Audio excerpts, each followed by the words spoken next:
Welcome to Dudes on Dudes. I'm Julian Edelman. Rob Gronkowski is playing with Ralphie somewhere, and we're still recovering from the season, but we have something very special for you today. A Patriot Mega Cut. We put together all the Patriot dudes we've done and conveniently put them in one place right here. Let's get into it, but before we do that, let's get into the Chillest Dude of the Week, brought to you by our favorite beer, Coors Light. Get Coors Light delivered straight to your door. Visit CoorsLight.com/dudes. Celebrate responsibly. This week's Chillest Dude of the Week is you, Patriots Nation. We got a lot to look forward to. Mike Vrabel is back. Josh McDaniels is back. Year 2 of Drake May, the draft, New Jersey's, Foxborough forever. That was the Chillest Dude of the Week, thanks to our favorite beer, Coors Light. Get Coors Light delivered straight to your door. Visit CoorsLight.com/dudes. Celebrate responsibly. All right, enjoy 3 hours of Dudes on Patriots. Let's go. Dudes on Dudes is a production of iHeartRadio.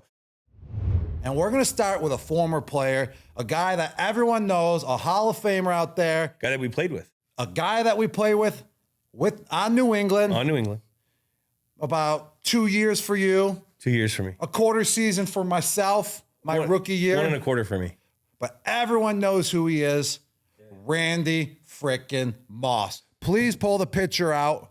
Randy Moss was an absolute dominant force on the football field. I didn't want to put him in the category right away. You can't. I didn't want to describe the category he was yet. We're not starting the clock yet either, are we? But the guy had personality. Everyone loves him to this day. Yeah. He's a great TV. He's awesome on TV. TV analyst awesome now. Awesome on TV. He's mossing people still to this day. You got mossed. With his segment. You got mossed. And you know who this is, Rob? You know this shot's from? No, what's the shot from? This shot is from when he was leaving the players' parking lot, I believe. I think on a Tuesday after he got fined for mooning Green Bay. Remember, he got fined for mooning Green Bay? And this is like right immediately after when some reporter came up to him and said, "Randy, what do you think about getting fined?" And he said, "Straight cash, homie." That's what Randy is. And that quote is still used to this day. Straight cash, homie. Straight cash, homie. Whenever I pay anyone in cash, I always say straight cash, homie. Always. Every single time. That's going to live on forever. How many years ago was that? That was a long time ago. 20? No, it wasn't 20 years. Yeah, I was in high school, man, when that happened. He was on the Minnesota Vikings, right? Yeah, he was on the Vikings at that time. So that was like what? 05? Maybe 04? 05? I think we need to start this 20 years ago. Do we start the clock now? Rob's got a little research that he's done. Now, Rob, how did you get this research? I just typed in the player's name on Copilot and what type of, football player they are or person they are, and it just popped up. And, you got to work smarter, not harder, Jules. You got to work smarter. That's what it's all about. It is. So let's. What did Copilot say? And this will also help out my reading skills. See, Dudes on Dudes, I mean, we're not the smartest dudes, Julian. No. But we're also not the biggest idiots. I mean, we have common sense. Yeah. And we're here, doing this show as well to help us out in life as well. I would say we're idiots. Creative. I would say we're idiots. We're not dumb. Yes. We are idiots in a good way, though. In the best way we're possible. Not like IQ going to knock you off the charts. Yeah. But, we're also not going to spend, all your money. If you have $2, you're not going to spend $50. That's common sense. Yeah, exactly. There you go. You hit it right on the nose. And our reading skills, I wouldn't say are, No, my reading skills are terrible. Everyone knows. There. So this is going to help my reading skills. It's going to help my creativity doing this show as well. And that's why I wanted to do it. I feel like it's going to help us out on Fox, just being able to talk. So we're building muscles. And we're also going to invest in NVIDIA because we're going to use their AI. Let's go. So here we go. Or no. We got Randy Moss, right? Yeah, Randy Moss. All right. What is Randy Moss? Randy Moss was a dynamic and explosive wide receiver known for his exceptional speed, leaping ability, and playmaking skills. His deep threat capability made him a constant challenge for defenders as he could stretch the field and make spectacular catches. Moss was renowned, right? Yeah, renowned for his ability to make acrobatic catches and score touchdowns, earning him a reputation as one of the most talented and dangerous receivers in the NFL. Over his career, he was selected to multiple Pro Bowls and was a key figure in the 2007 New England Patriots record-setting offense. He was. Start the clock. Start the clock. We got 10 minutes, which each player that we will be talking about. First off, that's pretty damn good by Copilot. Yeah, Copilot hit it right on the money. And Rob, I think you knocked it out the park. I was the Copilot reading that. I think you were the actual pilot. Yeah, I was. Yeah, you were the actual pilot. I had no co-pilot. You were there, but you weren't there. I was co-piloting it by just sitting there. You were the passenger. I was a passenger. Yes, you were. I was a passenger, but how was the ride? It was freaking good. It was freaky. Yeah, which was also Randy's nickname. It was Randy's nickname. It was the Freak. Yeah. Randy went to where did he go? He went to Marshall. There's so many crazy stories about he committed to Florida State. Then he went to Notre Dame. Did you ever hear those? I never heard any of those stories, but he ended up at Marshall University. Where is Marshall anyways? West Virginia. It's in West Virginia. Yeah. Mm-hmm. And you know he's from Rand, West Virginia? Like Randy Moss is from Rand, West Virginia. He used to say that all the time in practice. Hey, Rand, you. Remember he would always say that? Like him and like who else was from there? White Chocolate was from there. Who's White Chocolate? I eat White Chocolate. Who's White Chocolate? Jason Williams. Oh, yeah. They were teammates, right? They were teammates in high school. Dude, he always loves to fish, too. He that was the one thing you always knew about Moss. In the off season, you were never... He was like a farm boy. Yeah. Yeah. He loved outdoors. You love fishing? I don't... I was traumatized at a young age. My brother made me hold like 2 catfish when I was like 6 years old, and he told me they could sting you, and they had big old tentacles, and it fucking traumatized me, so... Not a big fisher. I was like the kid wakeboarding. My brother was like the fisher. You fish? Nah, I always got seasick every time we took that boat out. Yeah. And then like a mile off of shore, I was always throwing up and like really dizzy. So I never became a big fisherman. I mean, I had a pond behind my house growing up, so I'd get like those sunny fish. Like that was cool, but never really a big fisherman. I eat fish though. I like salmon. What's your favorite fish? Blackened salmon. Blackened salmon? Yeah, with some good spices on it. I like a halibut. Nice light fish. Yeah. All right, back to Randy. Back to Randy. He was what? Hall of Fame? What year was that? He went to the Hall of Fame, football Hall of Fame, that is. What was it? Like 2018. 2018 it was? We won a Super Bowl. He was a 21st overall pick, and he had there was a lot of like turbulence in his early career, in college and stuff, which I always thought made Randy, misunderstood. He kind of, what would you say when he was in the locker room? Like he was always a very caring dude, but he always had his guard up. But like on the low, he would always give you love. Like for me, when I was a rookie receiver, I used to have to go out and buy all the receivers like lunch whenever we would have away trips. Remember before the travel, the rookie goes and grabs, something from Bar Louie, or you go somewhere, Jimmy John's or something, and you get the order.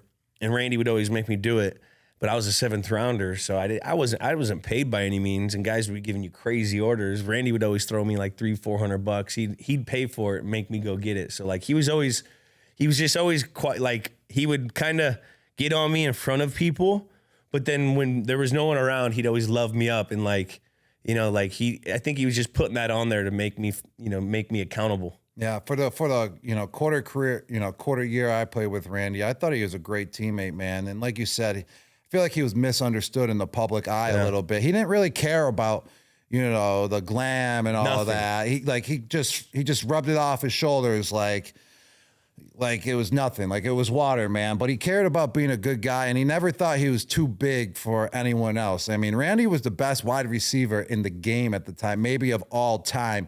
And he cared about, being relatable to the young bucks. He did. He made me feel very warm and welcome. What did he do to the New England Patriots when I was there? What did he do to make you feel warm and welcome? So Moss always loved, kicking it back, having a conversation with myself when I was a rookie. I was struggling. I was in the playbook like crazy, struggling a little bit, but he just loved how I played the game. And he always imitated me because I was big, I was goofy, you know, and he liked that kind of stuff, you know. And every time I had a catch or, you know, had a touchdown, I'd be like myself, you know, I'd be giggling like this. He'd be like, dude, bro, you always giggling. You're always having a good time, Gronk.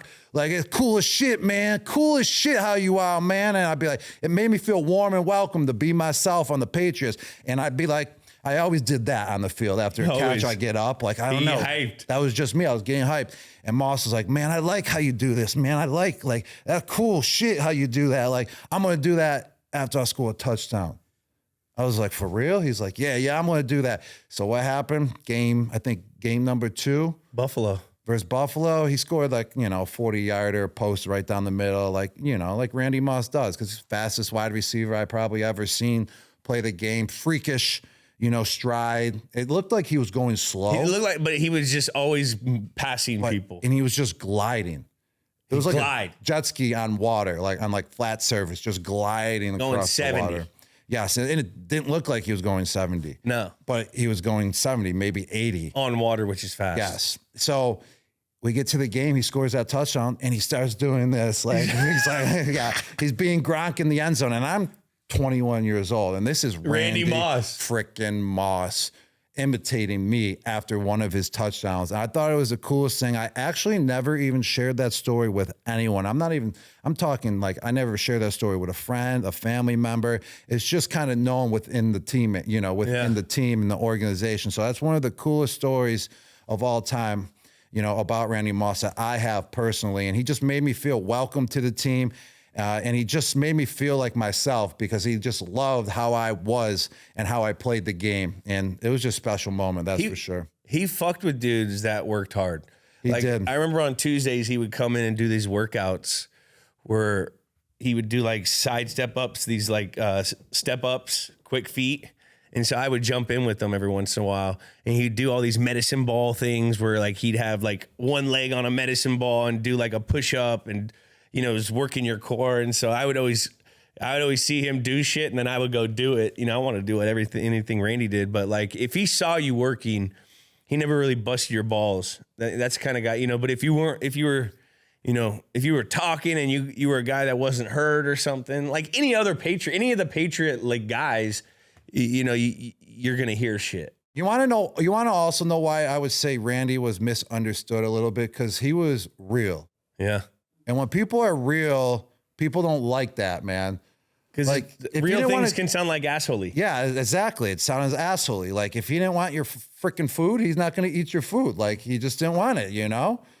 If he didn't like you, he didn't like you. Like it's just real shit. And then that's what makes people misunderstood. I still can't fathom that Thanksgiving game that he had. What was the screenshot of his? Well, he had 3 catches, like 146 yards, was it? 163 yards on 3 catches. 163 yards. Oh, and 3 touchdowns. All his catches were over 50 yards. It was when he was with the Minnesota Vikings. Thanksgiving Day, he ate the turkey after the game as well. Yeah. It was just Moss being Moss. Well, Randy was so special that we actually had a play named after him. Moss. Yeah, Moss. Haas Moss, which was the Moss signal. That was the signal because it was all goes. It was a go on the left. There was a seam on the left. There was a seam on the right. And every time Brady did that, I got excited because I was always the slack guy going down the field. So Moss, every time I saw that play, I thought of Moss and just felt like I had to turn the burners on as well. Rob, you had how many? What was your biggest touchdown season? I had 17 touchdowns in 2012, but 18 because one of them counted as a rush. 18 touchdowns. He had 23 touchdowns. How fucking nuts is that? Freaking nuts. I don't think anyone's ever going to touch that. I don't know. With the 18, I don't think anyone's going to touch it still. No way. Still? Because guys aren't playing as many games. Yeah. Like they don't play the whole season. Yeah. I mean, that's not the reason why. I think just because Moss was just so dominant. 23 touchdowns. Because when you have 23 touchdowns, Moss was the only one who can get away from double coverage and then run away from it because he was so fast and freaky. Ain't no one ever going to touch that 23 touchdown record. I mean, I was pretty close that one year when I had 17. And then actually, he was at practice, one of my best training camps of all time when we were in West Virginia. Moss came, whatever, at that dump Greenboro. place. Yeah, Greenboro. It was great for football. The coaches loved it because all you did was focus on football. But he couldn't go to the casino, though. It was fucking bullshit. Good thing we would have lost all our money or won a lot more money and then could have retired in training camp. But Moss was there when we were facing the Saints in practice, and I was dominant, man. This was a year I was on fire, unstoppable. It was actually the year we won the Super Bowl versus Atlanta when I was unstoppable. And it was just unfortunate that I got lit up the middle that year, but I had like 4 touchdowns in a row versus Saints in 7-on-7, and Moss was right there. And I was like, Moss, I'm coming for you, man. That touchdown record is mine. You go, Gronk. You got it, boy. You're the only one, Gronk. You're the only one that can beat my touchdown record, Gronk. You got this, boy. I want to see you do it. I go, Moss, I am going to do it, buddy. I'm going to come for it. 23, no problem. I mean, it was kind of a realization at that time. I was dreaming big, but it was just so cool to have Moss right there. Hell yeah. Talking shit to Randy Moss. I'm going to beat his touchdown record in middle of practice. It like was one of the coolest moments I've ever had in practice. Moss, you the man. And the freakiest catch I've ever seen Moss make that I will still remember for the rest of my life. The Revis? Is the Revis catch. It was the second game? It was the second game of the season. That was my first start. It was. So when he did the imitation of me, it was actually the first game of the season. I think we played. No. This was that was. I don't think you were there yet. No, I was there. So we played Cincinnati, my very first game. Yeah. Then we went to the Jets. We lost. Most freakiest catch I've ever seen. We lost the game. Yeah, we lost the game. Brady just tossed it up there. He let the play develop. No one was open, so he tossed it up. One-on-one coverage. Moss versus Darrelle Revis, the best cornerback in the game. Moss put his hand up in the air and just snagged it, one-hander, right in the end zone, about 3 yards in. It was freaky because he extended all the way. It wasn't like it was like close to his body. He made that extension. But it was effortless, you know how hard too. That is? Effortless. It looked like he barely did it, though. When he was going, he was just like, ooh. And then we played the Buffalo Bills the third game, and that's when he did the imitation. The imitate or the with the fan. He was imitating me. Of myself. The third game, yeah. The Gronk giggles, and then we played the Miami Dolphins, the fourth game of the season, and then after that game, he wasn't there. He wasn't there anymore. It was sad. It was. You want to know something, Jules? Oh, I remember it, man. I remember it. We were partying, man, when he got traded. Were we? It was Monday night. And you know us, we were young bucks, man. We went to Foxwoods, the casino. Did we? And we woke up. Because was it a Monday night game? It was a Monday. Was that a Monday night game? It was a Monday night game. So did we have a bye week yet? I think we had a bye week or something because we went to Foxwoods Tuesday night because it was industry night at Foxwoods. And you know us, we're in the industry of partying at that time. We were maniacs. We're just dudes on dudes, man. We're just having a conversation, you know. We're just telling our stories, just living up, you know, How'd you what find we did out? in the past. And I remember we were together, man. And you were pretty hungover. I remember. And then I was hungover too. And we turned on the TV. We didn't know anything what was going on. And we turned on the TV, ESPN, and Randy Moss, there it was, breaking news, traded to the Minnesota Vikings. And literally, we were like heartbroken. We were hungover and heartbroken. It was probably the worst situation you could be in. Yeah. Yeah. But we always climb out of those holes. That was. But I remember. Talk about the Sunday scaries. Yeah, that was the Tuesday morning scaries right there. You wake up, you know, oh, fuck, we got practice. Randy Moss is gone. That was one of the examples of my early times in my career that I was starting to learn that the NFL was a business. Oh, yeah. Because as a rookie, you don't know that it's a business, you know? You're going to make the team. You think you're playing forever. You can't trade Randy. No one's trading Randy Moss. You can't trade Randy Moss. He's the greatest of all time. And it was really cool, though, because he did that press conference, I think, the week before. Like, he wants a new deal. He had his headphones around his neck. He kind of went off, like, the Patriots ain't giving me my new contract. And I thought that was really cool because that's the Randy Moss I knew, like going off, just being a real dude. Yeah, he was. And I love that shit. I love when players act up, man. And I thought it was the coolest thing. So it was sad to see him go, but it was also sad because that was part of the reason I feel like he went. You know, Bill takes no shit. He doesn't. But that's when you realize that this is definitely a business. All right, so some final thoughts. Randy Moss. But what kind of dude is Randy Moss then? Yeah, what kind of dude is he? I would say. So we have a stud at like athleticism, football IQ, the pedigree. We have the freak, unparalleled physical ability, one of one, pretty much a mutant. That sounds pretty close. We have a dog who's relentless, motivated, physical and mental toughness. We got the whiz dude who's intellect, innovative, very clutch. And we got a dude's dude. Positive attitude, locker room guy, calm, cool, collect, glue guy. He's like a glue guy, dude's dude. And let me tell you, every dude that we're going to be talking about, Hit all of them. they hit them all. Their attributes are all 5 of them, but we're trying to find the one that exemplifies them the most. And with Randy Moss, It's easy. I feel like this is a no-brainer. No-brainer. No-brainer. It's already in his nickname. The freak. The freak. I mean, I remember he's just so fast. He could jump. He could catch the ball. The intricacies of the game were you would try to coach the guys like late hands and stacking the receiver. Like those are the things that like we would try to coach. He just did it naturally. That's like how he just knew how to judge a ball and high point balls.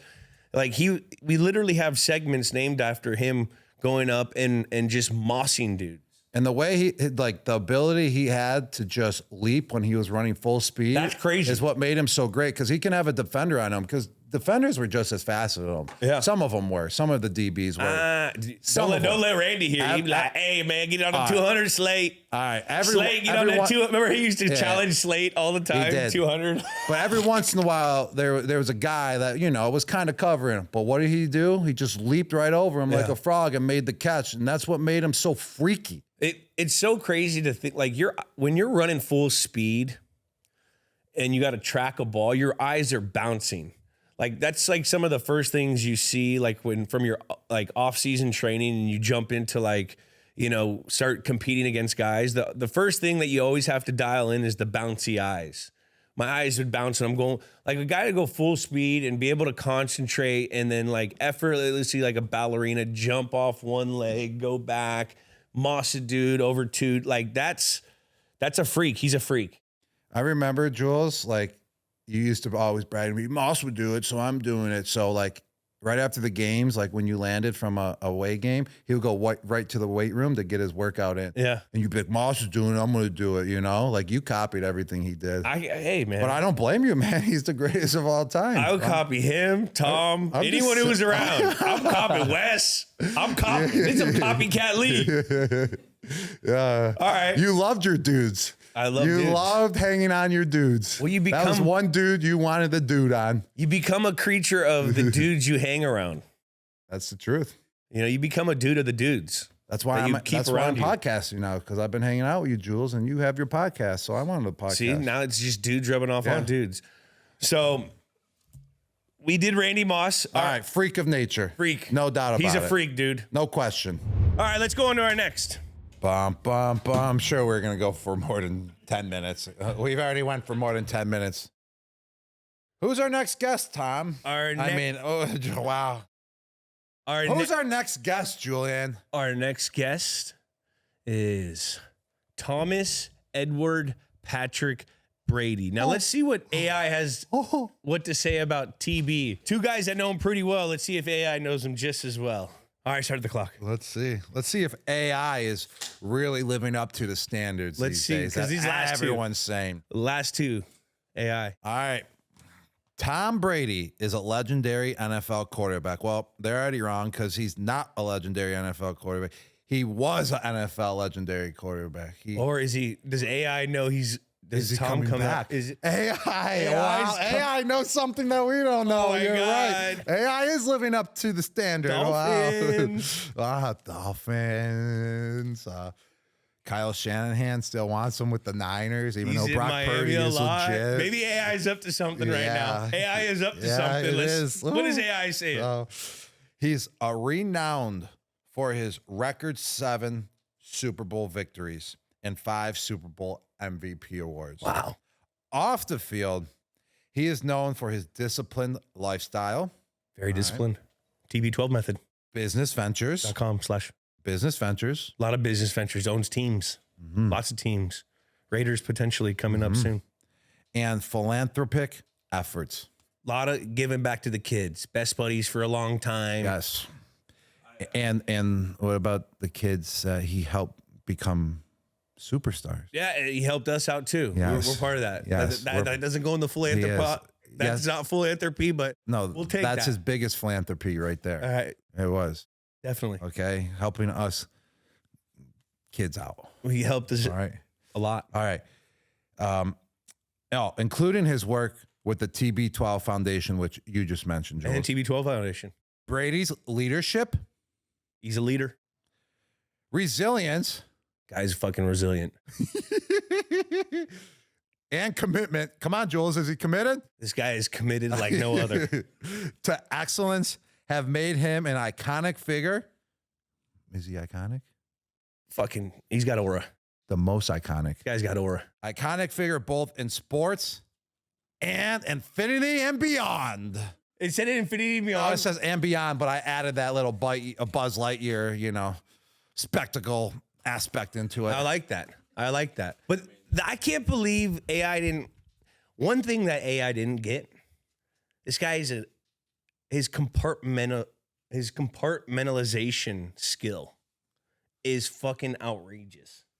That's what when anyone asks me, like, what is he could literally have so many things going on in his life, but when it was time for work, he could blur all that out and think about what that work day was and fucking get the most out of that work day every day, which some would say that's like a serial killer or some kind of maniac mindset. I would say that's like the greatest of all time. Yes, Jules, that's a great point. I actually never thought of that.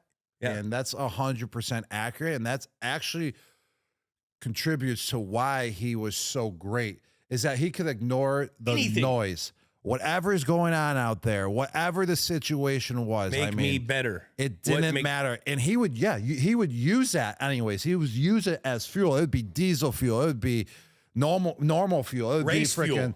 Super That's 101 graded, X-rated fuel. It didn't matter. That's 101. He would use Only it a as few fuel fucking gas stations have that fuel. to fill up that engine. And he had diesel engine. He had freaking premium engine. He had every engine in the book. Jet engine. And that's what made him so great. And he used that fuel and he burned all that fuel too. This is probably terrible. There's so many. He burned so much fuel that he killed literally so much of the ozone layer that he's a fucking hazard to our environment because that's how much fuel he burns with the motivation and his compartmentalization factors. That's how much fuel he's burning. And that jet was full go every single time. You know, when you get on a plane, you're like, this freaking pilot better drive this plane or fly this plane as fast as possible. Well, drive it too, freaking on the runway to get to the runway to freaking take off ASAP. So fly it and drive it as fast as possible. That's this guy. And he's got headwind, so you're actually using more fuel. Yeah. Headwind, And the fuel never ran out. the guy has fucking airplanes that come out while you're flying. Have you seen that where they use the fucking piece and while they're flying in the air? And Air they Force connect it, One, yeah. they're connect. One He's plane got to that the on other. Unlimited. Yeah. That's Wow. and that is Alex. Alex is the little airplane. Alex is the little He's a little airplane that airplane connects to fuel. him. That Oh man. Oh. He just has so much man. fuel. Oh. I mean, Oh, that was so good. That was so good. There they are. Look at there's Alex and Tom. Alex and Tom. Yeah. Alex is fueling Tom up. Wow. Hey, Wow. and that's something to have. Hey, and that's a love thing out of Alex because he That keeps is. him going. It keeps him going, man. Look at Well, let's get to some accolades. I mean, first God. he was picked 199, 6th round in the 2000 draft. I mean, I'm sure everyone knows that by now. He was with the Patriots from 2000 to 2019, and then with the Bucks 2000 to 2022. And actually, I just got a quiz on him. How many years did he play in the NFL?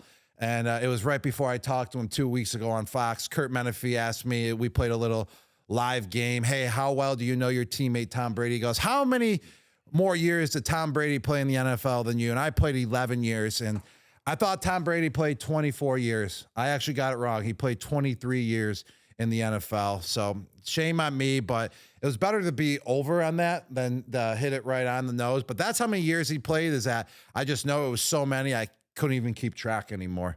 He played 11 more years than me. He played 11 years more than you and 12 years more than me. That is fucking gnarly. I played 11 years in the NFL, and he played more years in the NFL than I played in the NFL. Without me.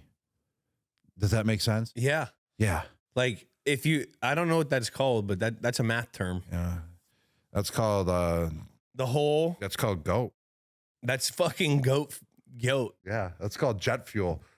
Alex is jet fuel. Alex is jet fuel. Yeah. What was the first time you met Tom? The first time I met Tom was actually what was pretty wild when I was at the University of Arizona. I was doing my interview. I had a couple touchdowns that game. I was showing off my touchdown celebrations. And then the lady interviewing me, she's like, who do you see being your quarterback in the NFL? And obviously, right on the spot, I go, Tom Brady would be the best quarterback to have in the NFL, and especially a great fit for me. And that was just the answer, and then I did my touchdown dances and all that. And then what happens? I get drafted to the Patriots, and Tom Brady becomes my quarterback in the NFL. It was like I manifested it when I was in college. I manifested a lot of things. And if you ask Tom, Tom's probably really big into manifesting as well. He manifested all his Super Bowls, because right after he won a Super Bowl, he would already have a clock counting down to the next Super Bowl. So he was manifesting like crazy. You just learn so much knowledge from him, and he's done so many things right to be able to get to nature of where he is now. It wasn't like he just had the athletic ability. He showed up. He did everything right, and he put the time in that you can never argue against him. You can't. Won't give you an option. Bit. So let's get back to what was I talking about again? I don't know. I just got I got a little off. First time you met him. Oh, the first time I met him, it was in the training room. I was getting my ankles taped, and he walked in. So I was there already for the rookie camps, the rookie practices, and he just walks up to me. He goes, "Hey, Rob, I'm Tom Brady," and I was like, "Oh, wow, this guy already knows my name." That's also what makes him so great as well, is that he already knows all the rookies' names, all the guys that were drafted, what rounds they were drafted in, what type of player they already were, because he wants to know, their athletic ability, what type of guy they are, so he can understand them, so he can be on the same page as them. Best out of them, so he can get the best out of them as well, like you said, and he could have that connection to help win games, so he can be on the same wavelength as them. So he already knew my name, came up to me, and I just thought it was the coolest thing, man. I just said, "Hey, man, nice to meet you." It was just super quick. When he left, what did you think in your head? Tom Brady knew my name, and that was the greatest honor to shake his hand while getting my ankles taped. Mm-hmm. And then he goes and wins 4 Super Bowls with them. Mm-hmm. That's crazy. I had a similar story. Yeah. What was it like when you met him? What was that story? I was going from, like you said, we were already in there. When you're a rookie, you get in there back in our day, you get in there before the vets reported. And so you'd be there for like 3 weeks. You had rookie camp and learning installations of everything. And so I had a big book. We all had these books. It was like a 5-inch. Remember those old binders? Before we had iPads, we used to have big old binders. I didn't like carrying them around. I left mine in my locker when I went home. Yeah. Even though you were supposed to bring it home to study, I was like, I ain't carrying that binder. I used to carry it. Yeah, you did. I do. I was trying to make a goddamn team. You had to. So I'm over here getting 5 minutes before the special teams meeting. It's true. And I'm running through, and the vets came in, and I saw the vets come in because I saw Welk in the cafeteria. Didn't say a word to me. But I wanted to big timed you. Big time me a little bit. That's okay. He had a leather jacket on. You big time him now. He looks cool. I like when you guys big time each other. It's entertainment for me. All right, back to Tom though. And so I knew they were in, but I was going to my meeting, and he walks through the door. You know the entrance of the locker room from the hall? He walks in there, and he goes, I look at him. I drop my book. I'm like, oh shit, this dude's taller than I thought. And he goes, "Hey, I'm Tom." I go, "Jules." He goes, "I know. We have the same agent. Dragon's my agent too," or something like that. And I was like, "Nice to meet you." And I felt the same way you felt, like, damn, he knew my name. That's fucking crazy. But he knew that. He knew everyone's name, and he made everyone feel special. And that was part of his leadership skill. You know, like what made him such an unbelievable leader. From the meal ladies to, you know, the people in the equipment room, the training staff, like it didn't matter what was going on, how the day went. He was always a pretty cool dude to everyone, and everyone was always watching him.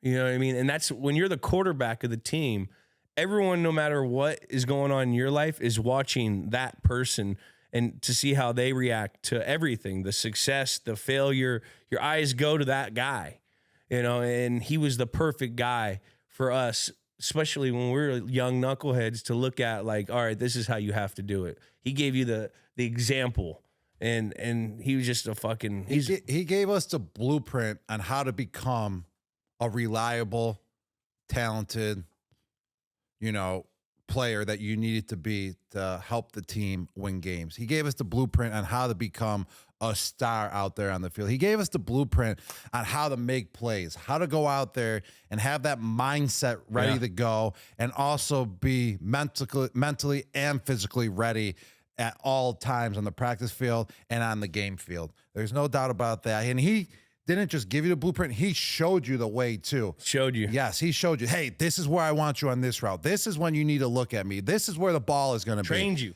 Yes, he trained like you to be like that. Like a little puppy. Oh, wait. You want to take a break? Hey, man, I'm telling you, your mind will let you go farther. Let's go. 4 more routes. Let's go. You got to be able to be on the same page as me. You got to be right here. Be more physical. Be more physical. You're bigger than everyone. Yeah. Run his ass over and turn around, and the ball will be there. I promise you. And if you don't hit that guy, if you're not physical, guess what? The ball's not going to come to you. He would just lay it out just like that. His leadership was just, what's that word where it's just brutally honest? Yes, brutally honest. And that's what made him so great too. So like with him, that's what he always harped to Gronk.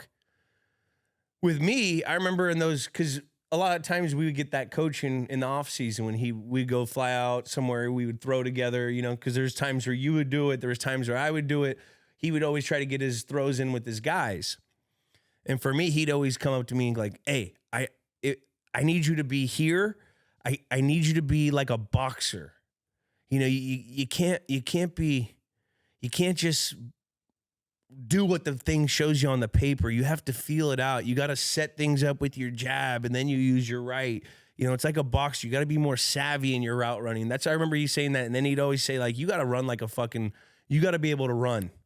You got to be able to run all day. And like you said, when you were tired, we would do those sets of routes.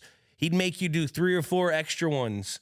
And he would say, you'd line up and you'd think that the drill was done, and he would say, oh, there was offsides on a penalty on your teammates, or there was a holding call or PI, or we got to redo it. And he knew you were dog dead, but he wanted to get everything out of you when you were on empty. He wanted to see what kind of guy you were, and he wanted to show you that's what he expected in game time.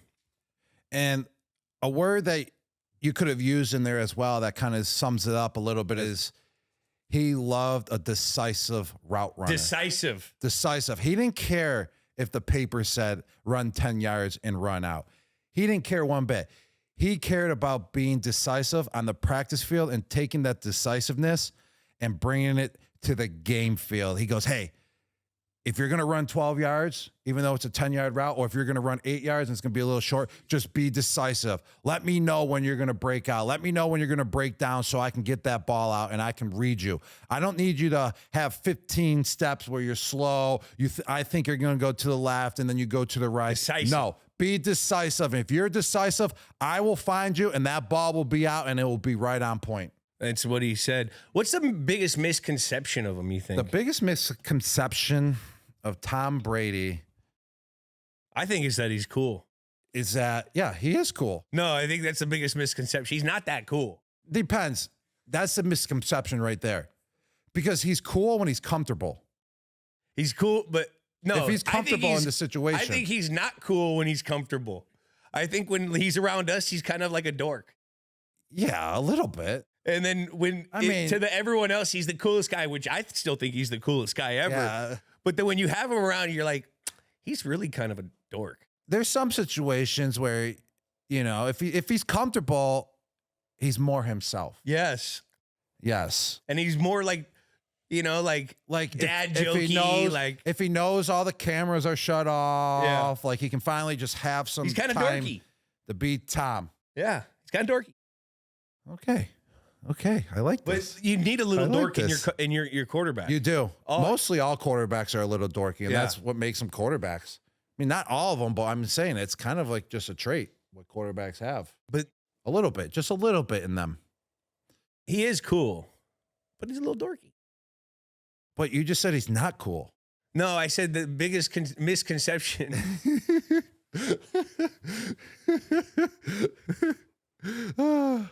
He's cool. He always keeps a chip on his shoulder. Always.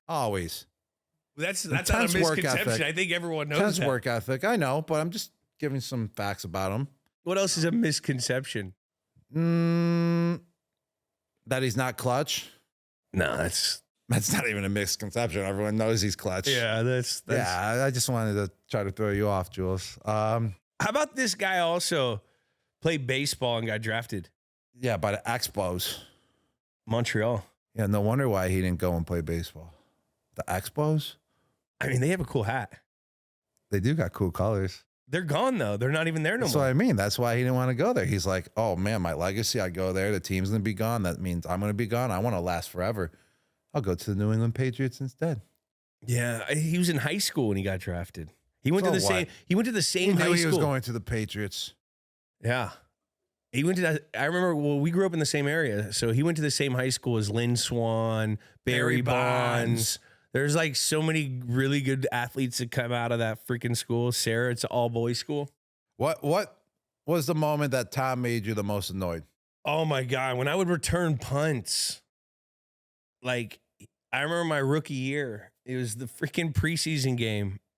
It was my first punt return and there was a repunt. And I ended up housing the second one, but the first one, I see Tom on the sideline, and he's got a little anxiety because it's his first game from his knee. So he was like coaching me up on how to return a punt. And he's like, just get upfield, just get upfield. I'm sitting there and I'm looking at him like, fuck this guy. This guy has never done this. He does not know what I'm feeling right now. I was so annoyed with them. And then they repunted it, and I housed it, and I fucking slammed the ball against the thing. I was fired up, and I was so annoyed with them. I was like, this guy he's never felt what it feels to when the guys are running full speed. This is new to me. I never felt it either at the time. So I was like, fuck this guy. Let me do what I got to do. He doesn't know how to run. And I was so annoyed with him. I'll tell you mine. What was yours? When I was a rookie and I couldn't get outside of the defender on a flag route, which is a corner route. So you run about 10, 12 yards and you give a little stick and you break it 45 degrees and run a corner route. And the defender was always outside of me, sitting at like squatting at 10 yards. And he's always says, get outside. If you have a flag route, corner route, you got to get outside of the defender or else I will never throw you the freaking ball. So I was a rookie. I was kind of like clunky. So I wasn't really that athletic as a rookie. You know, I wasn't running routes Tired. so great. We had double days and shit. Tired. Yeah, I was tired as well. And I couldn't get outside. And in practice, I didn't get outside of the guy. He's like 2-3 yards outside of me too. And I'm trying to fake him like I'm going inside and trying to get around him on the corner. And Brady just turns around in the meeting because it's on film. And he turns around and he goes, Gronk, I'm fucking done throwing you the ball. I told you 50 times to get outside. You're not getting outside. And like I got all sad. And LG Crumpler started patting my leg, and he's like, it's okay, Gronk. He doesn't mean it. And I was like, yeah, he does, LG. He means it, man. He means it. And let me tell you, this time you fucking throwing me the ball like 1,000 times after. So I knew was right. I knew he was all bullshit, Tom, telling me he was never going to throw me the ball again. I was literally like, but that fired me up. I was like, oh, all right, I'm going to show this guy. But that's the leadership he had. He was brutally honest. Brutally honest. And he would freaking get you to go to the next level. Which was crazy. He was so good at it. But I was so annoyed because I couldn't get outside the guy. I'm like, I want to be like, Tom, run the freaking route. I guarantee you can't get outside of the guy either. He's 3 yards outside of me. And then if I got outside of him, it was basically like an out route I was running because I would have to flatten it so much. So I couldn't really run the corner route. Then you get the other responsibility of the other guy. But he just wanted to get because the defender in practice is playing the play. Yeah, and he knew the play. He just wanted to get the point across. Yeah. Like, so it was just always in my memory. And every time I ran a route, it was kind of just like on autopilot just to get outside of the defender. So I was annoyed at that, with that situation. But, times have changed. I started running routes where I would go inside the guy and then he would still throw me the ball as well later on because he's like, all right, he proved it enough that he can do it. Well, then you guys started throwing the back shoulder shit. Yeah, and then we started doing all that. I also used to get really annoyed when in meeting rooms, if he liked you, and this, I felt both of these. I felt when he liked a guy, he would love them up, and then there'd be so like when Wes was there, I get so annoyed when I would do the exact same thing that Wes would do, and he wouldn't think it was good, and I would get so fucking annoyed with them. But I remember when Wes left, then I was that guy. There was guys trying to do what I would do, and he wouldn't. So like I would get annoyed with that so much when he would always bring up like, babe, just do it a little more like Wessie. He called him Wessie. When he called him Wessie, remember Wessie? Mm-hmm. I used to get so annoyed. You want to know what I would get annoyed with him too? Is like we're in the off season. We just ran 50 routes. It's like you and I out there only. We're dead tired. It's 90 degrees outside, middle of the summer. And he'd be like, just one more route. Because he's just throwing the ball. His arm can throw 150 passes a day.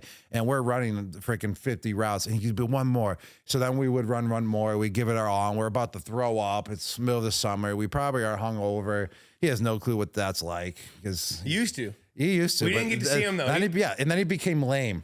Yeah, he became lame for like a couple years.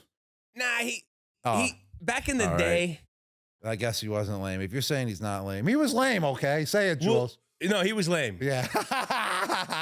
Like when it came to that, he was lame. But we didn't get him when he was young. Yeah, I know. He was already 33 when I first met him. And then and when I like can tell we're you this, 30, I'm freaking lame at 33 years Exactly. old. Compared to when I was freaking 21 to 28 years old.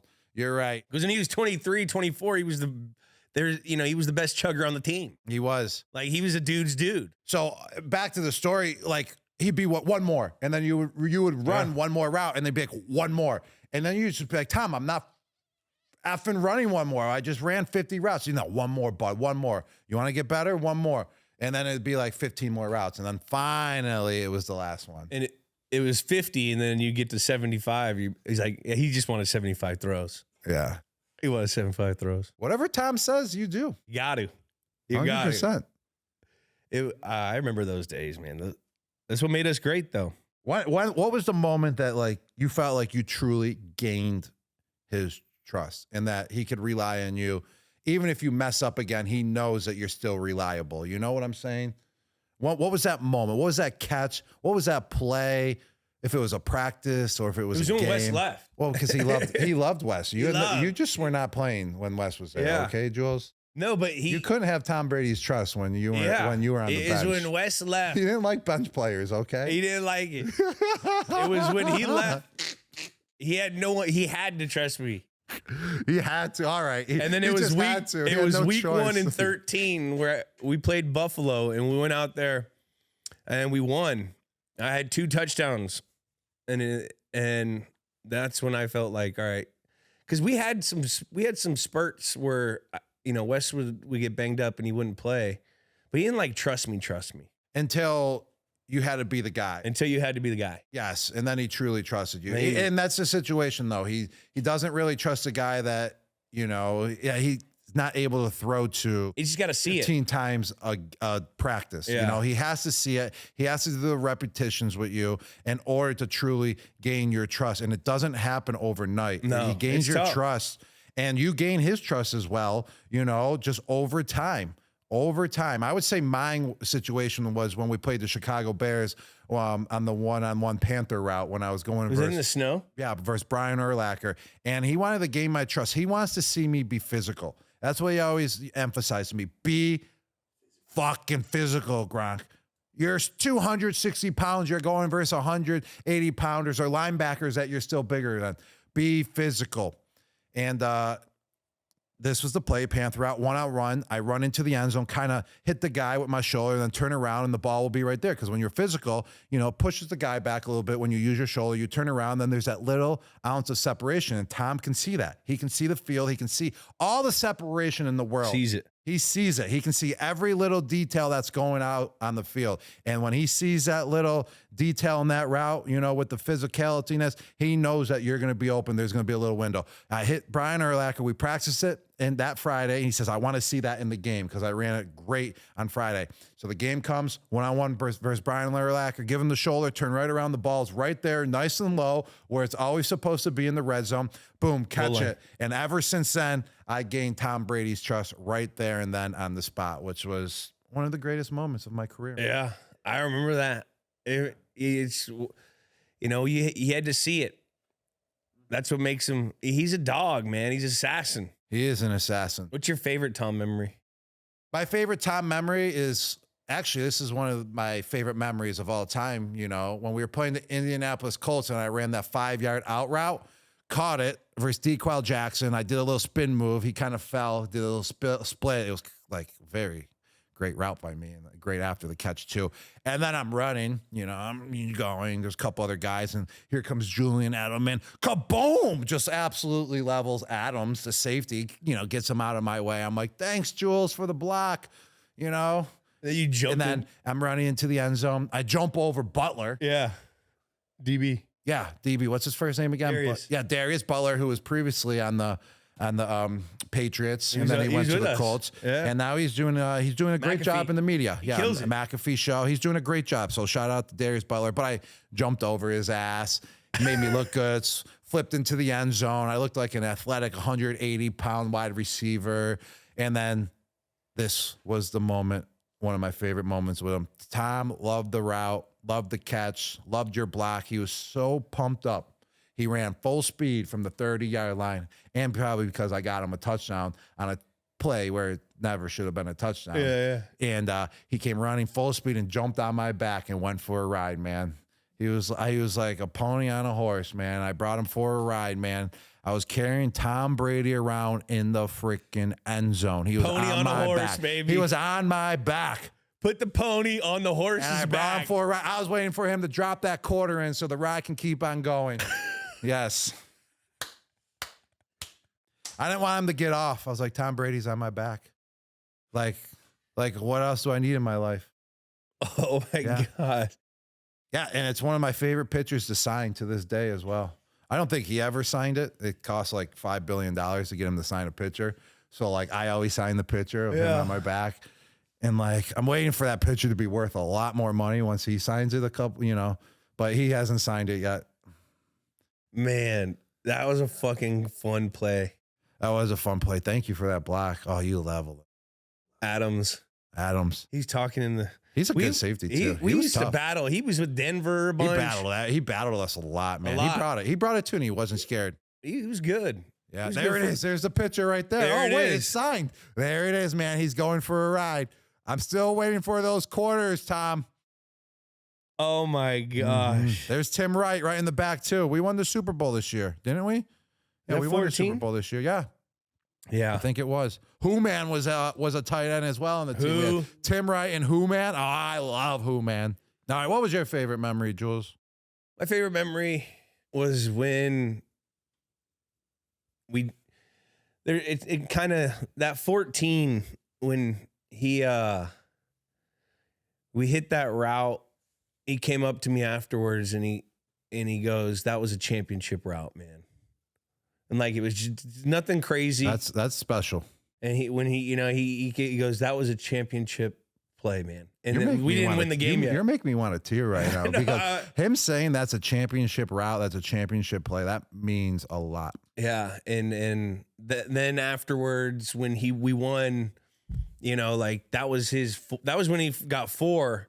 And I just remember, there were so many memories of him, like you said, always having the ticker of the Super Bowl location and the whole story where I said, "Man, I'm going to help you try to get to Joe." And because we were both Bay Area fans, loved Joe Montana. And I told him he was the greatest quarterback of all time. And that was just a fun memory.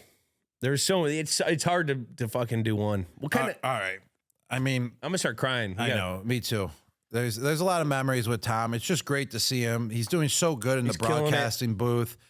I mean, if he just puts in 10% of the effort that he did with the game of football in his after career, in his post career after football, he's gonna have the whole world just Which he is to eat from. He's gonna be successful in anything that he does, and that's what he's gonna do. He's actually gonna go 100% all in with what he does. He's great in the booth, like I said, and he's been improving so much every single week, and it just shows he is actually human. I mean, week 1 he was good, he got the win, but he definitely could improve. And then all of a sudden, week 2 and 3, you're like, what the heck?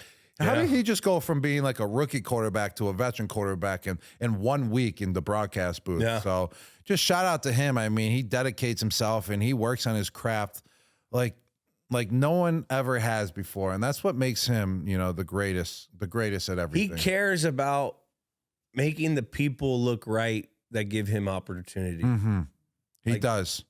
He cares about that. He takes it to heart. And he cares about showing the people that has passed on him that they fucked up too. He loves that too. He likes that. So don't ever pass on Tom Brady. No, I won't. The only thing I'll pass on is that I was kind of a little hesitant when I said he was lame, but he was pretty lame, except for when he wins a Super Bowl in Tampa Bay and he gets hammered on a damn boat. Like, where was that fucking Tom around us? Mm-hmm. That was bullshit. Mm-hmm. Like, I was waiting for that the whole entire time in New England. I was too. That's why I went to Tampa Bay. I went there for that moment. I didn't really want to play football again. I just wanted that moment that I could actually get wasted with Dom. But guess what? He was on a separate boat than me. I didn't even see him at that boat parade. So guess what? I still never had a drink with Tom. It took me all the way until the roast to have a drink with Tom Brady. And that's why it was in the roast. I said, Tom, I never had a shot with you ever in my life or a drink. And he took a shot with me at the roast. So that was a cool moment. Yeah. Man. Well, I mean, it's been 33 minutes. How long can we talk about this guy? I think maybe we should have him on again for another episode. Because literally, I can talk about this guy all day long. I can go literally 2 hours. The more we talk about him, the more stories that pop up in my head. Same. The more stories about him on the field, off the field, what it's like to be around him. We could talk literally for 4 hours straight, Jules. What kind of dude is Tom Brady? What type of dude is Tom Brady, ladies and gentlemen? Is he a stud? I think this is easy. Freak, dog, whiz. I think this is easy. Dude. I don't know. What do you think? If it's easy, let's hear it. Let's hear why it's easy. He's just a fucking dog. He is a dog. Mental, physical toughness, always motivated. He didn't have the pedigree. We saw the Brady 6 of the 6 guys before him taken in the draft. Like, he always had to go the long road. He always had to work for everything. Even when he was at his top, they were always talking about someone else. He's a fucking dog. Yeah, I wouldn't say freak, because a freak is like someone that has like the most athletic ability in the world. And he didn't really have the most athletic ability. But what's made him so great was that he didn't need the athletic ability, because the dog was working harder than the athletic dog. That wasn't the freak dog that really, or the freaky person that wasn't really working. I think he's got freak skillness. He's skill, got like shooting, base, like it's kind of like an archer. Freak instincts. He could throw. Yes. He can throw rocks really good. He could probably skip a rock really, really, really good. He probably really good at pool. Yeah. Like ping pong. Well, I've seen it. You always beat him. Yeah, Never mind. He's not good at ping some pong. Paddles. Yeah, he gets really mad when he loses. See, that's a dog. That is a dog. That's a dog. Mm-hmm. He wants to go again, though. Wants to go again. Oh, he won't let you leave. Wants to go again. He won't let you fucking leave. I mean, we haven't even got to this guy's looks yet either. I mean, we can just say that he's a stud real quick just because of how good he looks. Yeah, I mean, he looks younger than when he got in the NFL. Like his chin, his jawline, freaking just his facial. Beautiful blue eyes. He posted a picture the other day on Instagram. Like, he's got like a 6-pack now. Like, his arms are jacked. Like, I mean, he's doing wild. 2-a-days. He is doing 2-a-days. He's doing 2-a-days right now. He's got his body. He's still. So that's why maybe AI was fucking right. Mm-hmm. Is he coming back? Is Tom Brady coming back? I don't know. He got 6-pack. He got a little. His hair's looking as brown as ever. He gave me this supplement. He saw my gray hair and he goes, babe, here, And he still take this play. fucking Uisha. I think it's like Uisha or something. It's some Chinese medicine. And you put it in the shake, and I put it in just the had shake it, this and my morning. hair's already growing. Is my hair darker?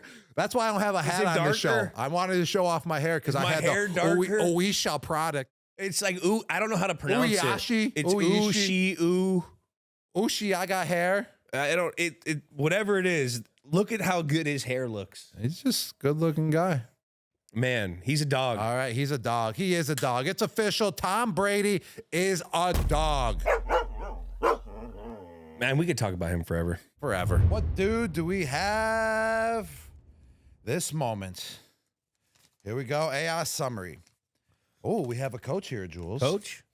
This NFL coach and former player stands at 6'4" tall. That's 2 inches shorter than me, and weighs 261 pounds. That is 8 pounds less than me, Jules. Oh, versatile. 278? 8 pounds less than me. wait. He's 261. You're It's 261 plus 8. It's 269. Yes, I'm 269. So I'm 8 pounds more than this coach. A versatile linebacker who played for the Pittsburgh Steelers, New England Patriots, and Kansas City Chiefs. Wow. Can you guess who this is yet, Jules? I know it is. I know it is. After being drafted in the 3rd round in 1997. 97. He's so Dang. old. I was like 8 years old then. I was like 11. He won 3 Super Bowls with the Patriots, earning first-team All-Pro honors in 2007, known for his tough physical play and leadership on the field. Well, that kind of translates to why he's a coach now. And while also moonlighting as a goal line tight end. Goal line tight end. More touchdowns than me, I think. In the Super Bowl, All right. but not overall. No. Growing up in Akron, Ohio. Oh, Jules, he has some roots with you, man. Yeah. You guys are Ohio guys. Yeah. He played college football at the Ohio State University. After retiring as a player, he transitioned to coaching, serving as a head coach in the NFL for 6 seasons before taking on his current role as a head coach of the New England Patriots. There we go, ladies and gentlemen. And this dude, Let's get on Mike Vrabel. Mike Vrabel, ladies the and clock. gentlemen. Hey, Jules, what's the first we go. thing you think of when you hear the name Mike Vrabel? First thing that comes to my mind is just a tough guy. He's just a tough, How tough? like, and actually, the first thing that comes to my mind is an asshole. Asshole. Because a tough asshole. a tough asshole. Okay, there we go. We never played with Vrabes, but because of how legendary he We've was, only heard stories. the stories were always about like 3 people: Vrabel, Brewski, and Izzo. And like Vrabes was always at the helm of these crazy stories that just floated around the Patriots locker room. Busting balls, that comes to my head. Like you always kind of remember hearing how Vrabes would get on to Brady and Brady would get on Vrabes and those wars at practice. What's the first thing that comes to your mind? A tough SOB, a football player. Mm-hmm. A guy that has knowledge of the game as a player and as a coach. And he's from Ohio. And let me tell you, Ohio football is underrated. And you learn a lot about, football and who you are, as a person as well when you grow up in the state of Ohio. How do I know that? Because I played my senior year in Pittsburgh, and Pittsburgh was a big rival. Just the state of Pennsylvania was a big rival to the state of Ohio. Oh, and then yeah. you got the Pittsburgh versus Ohio, whatever that, all-star game There's an was. all-star game, yeah. And you just have, just our Tough people. tough players Roots. come out of the state of Ohio and Pennsylvania. They're very similar. They're kind of underrated compared to, you always hear about Florida, California, Texas. Oh, that's where all the stars come from. Georgia. But all the tough guys come from, the upper east, in the U.S., like Ohio, Pennsylvania, New York. But he's a football guy, football legend. Wait a minute. Did you just try to throw New York football? Yeah, I threw New York in Did you there. just try to sneakily throw New York football Yeah, in I to did. tough guys? Yeah, because I'm from Buffalo, and I went to, like I said, I went to Pittsburgh. I'll let that and slide. To Woodland let Hills that my slide. senior year. But yeah, Buffalo, they got some tough SOBs there. I'm telling you, they got They got me. They got my brother who played in the NFL, my other brother who played in the NFL too. And yeah, we're rolling, baby. We're rolling. But, Freaking Vrabes. What stands out to me when we were talking about him the other day, though, is how he was drafted in the 3rd round to the Pittsburgh Steelers. Yeah. When you told me that fact. And it was kind of shocking to me because I thought he was a New England Patriot from day one because of just all the stories that you heard about him, just the way that he played the game when he was in New England and what he did for, the Patriots as well. So I had absolutely no clue that he got drafted to the Steelers. Can you tell me how that happened as well, how he got to New England? Because you kind of were telling me a little bit about Well, he was a that too. teamer. I mean, he played at Pittsburgh. I think he was drafted in 97, was a special teamer. And then I think once he became a free agent, Bill really wanted him or something. Was that it?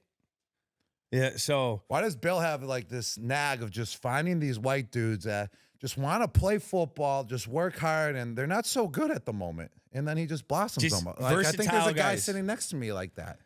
I mean, me too, kind of. That's his project. Ninkovich. Ninkovich was a long snapper. Welker in Miami. I mean, what was he? Just kind of a punt returner?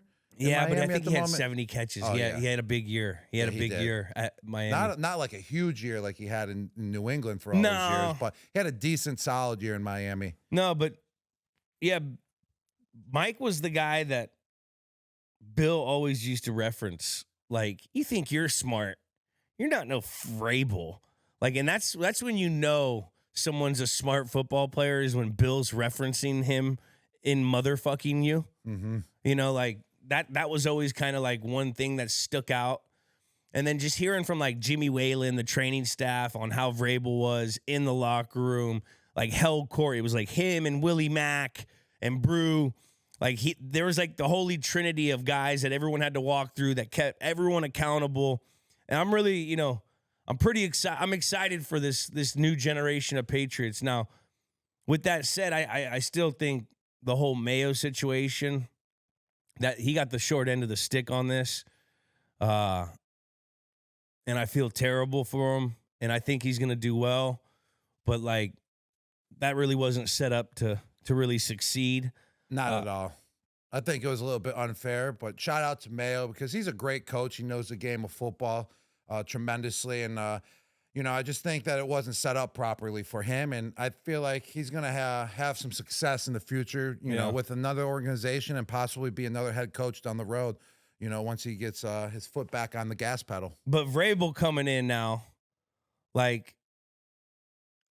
all this stuff that you hear, keeping guys accountable, he's going to be the first to do it. And he can get away with saying things to guys the way he says it because he did it. He played it, and he's just as smart as the guys that coached him at it.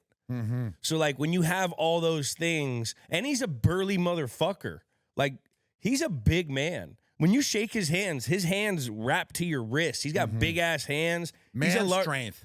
Man strength. I still think he got 4 or 6 plays in him. Mm-hmm. You think he could play right now? 4 or 6 plays. Yeah, 4 to 6 plays. That offensive package the New England Patriots had for him. And talking about that offensive package, I think he had 10 catches his whole entire career for 10 touchdowns. So his ratio from catch to TD is 100%, best of all time. Insane. And that's just how smart of a player he was, is that he knew how to get open on the offensive side of the ball, and then on top of it, on the defense side of the ball. I mean, just creative and just how good he was, just knowing the game. You know what makes me so sad, though?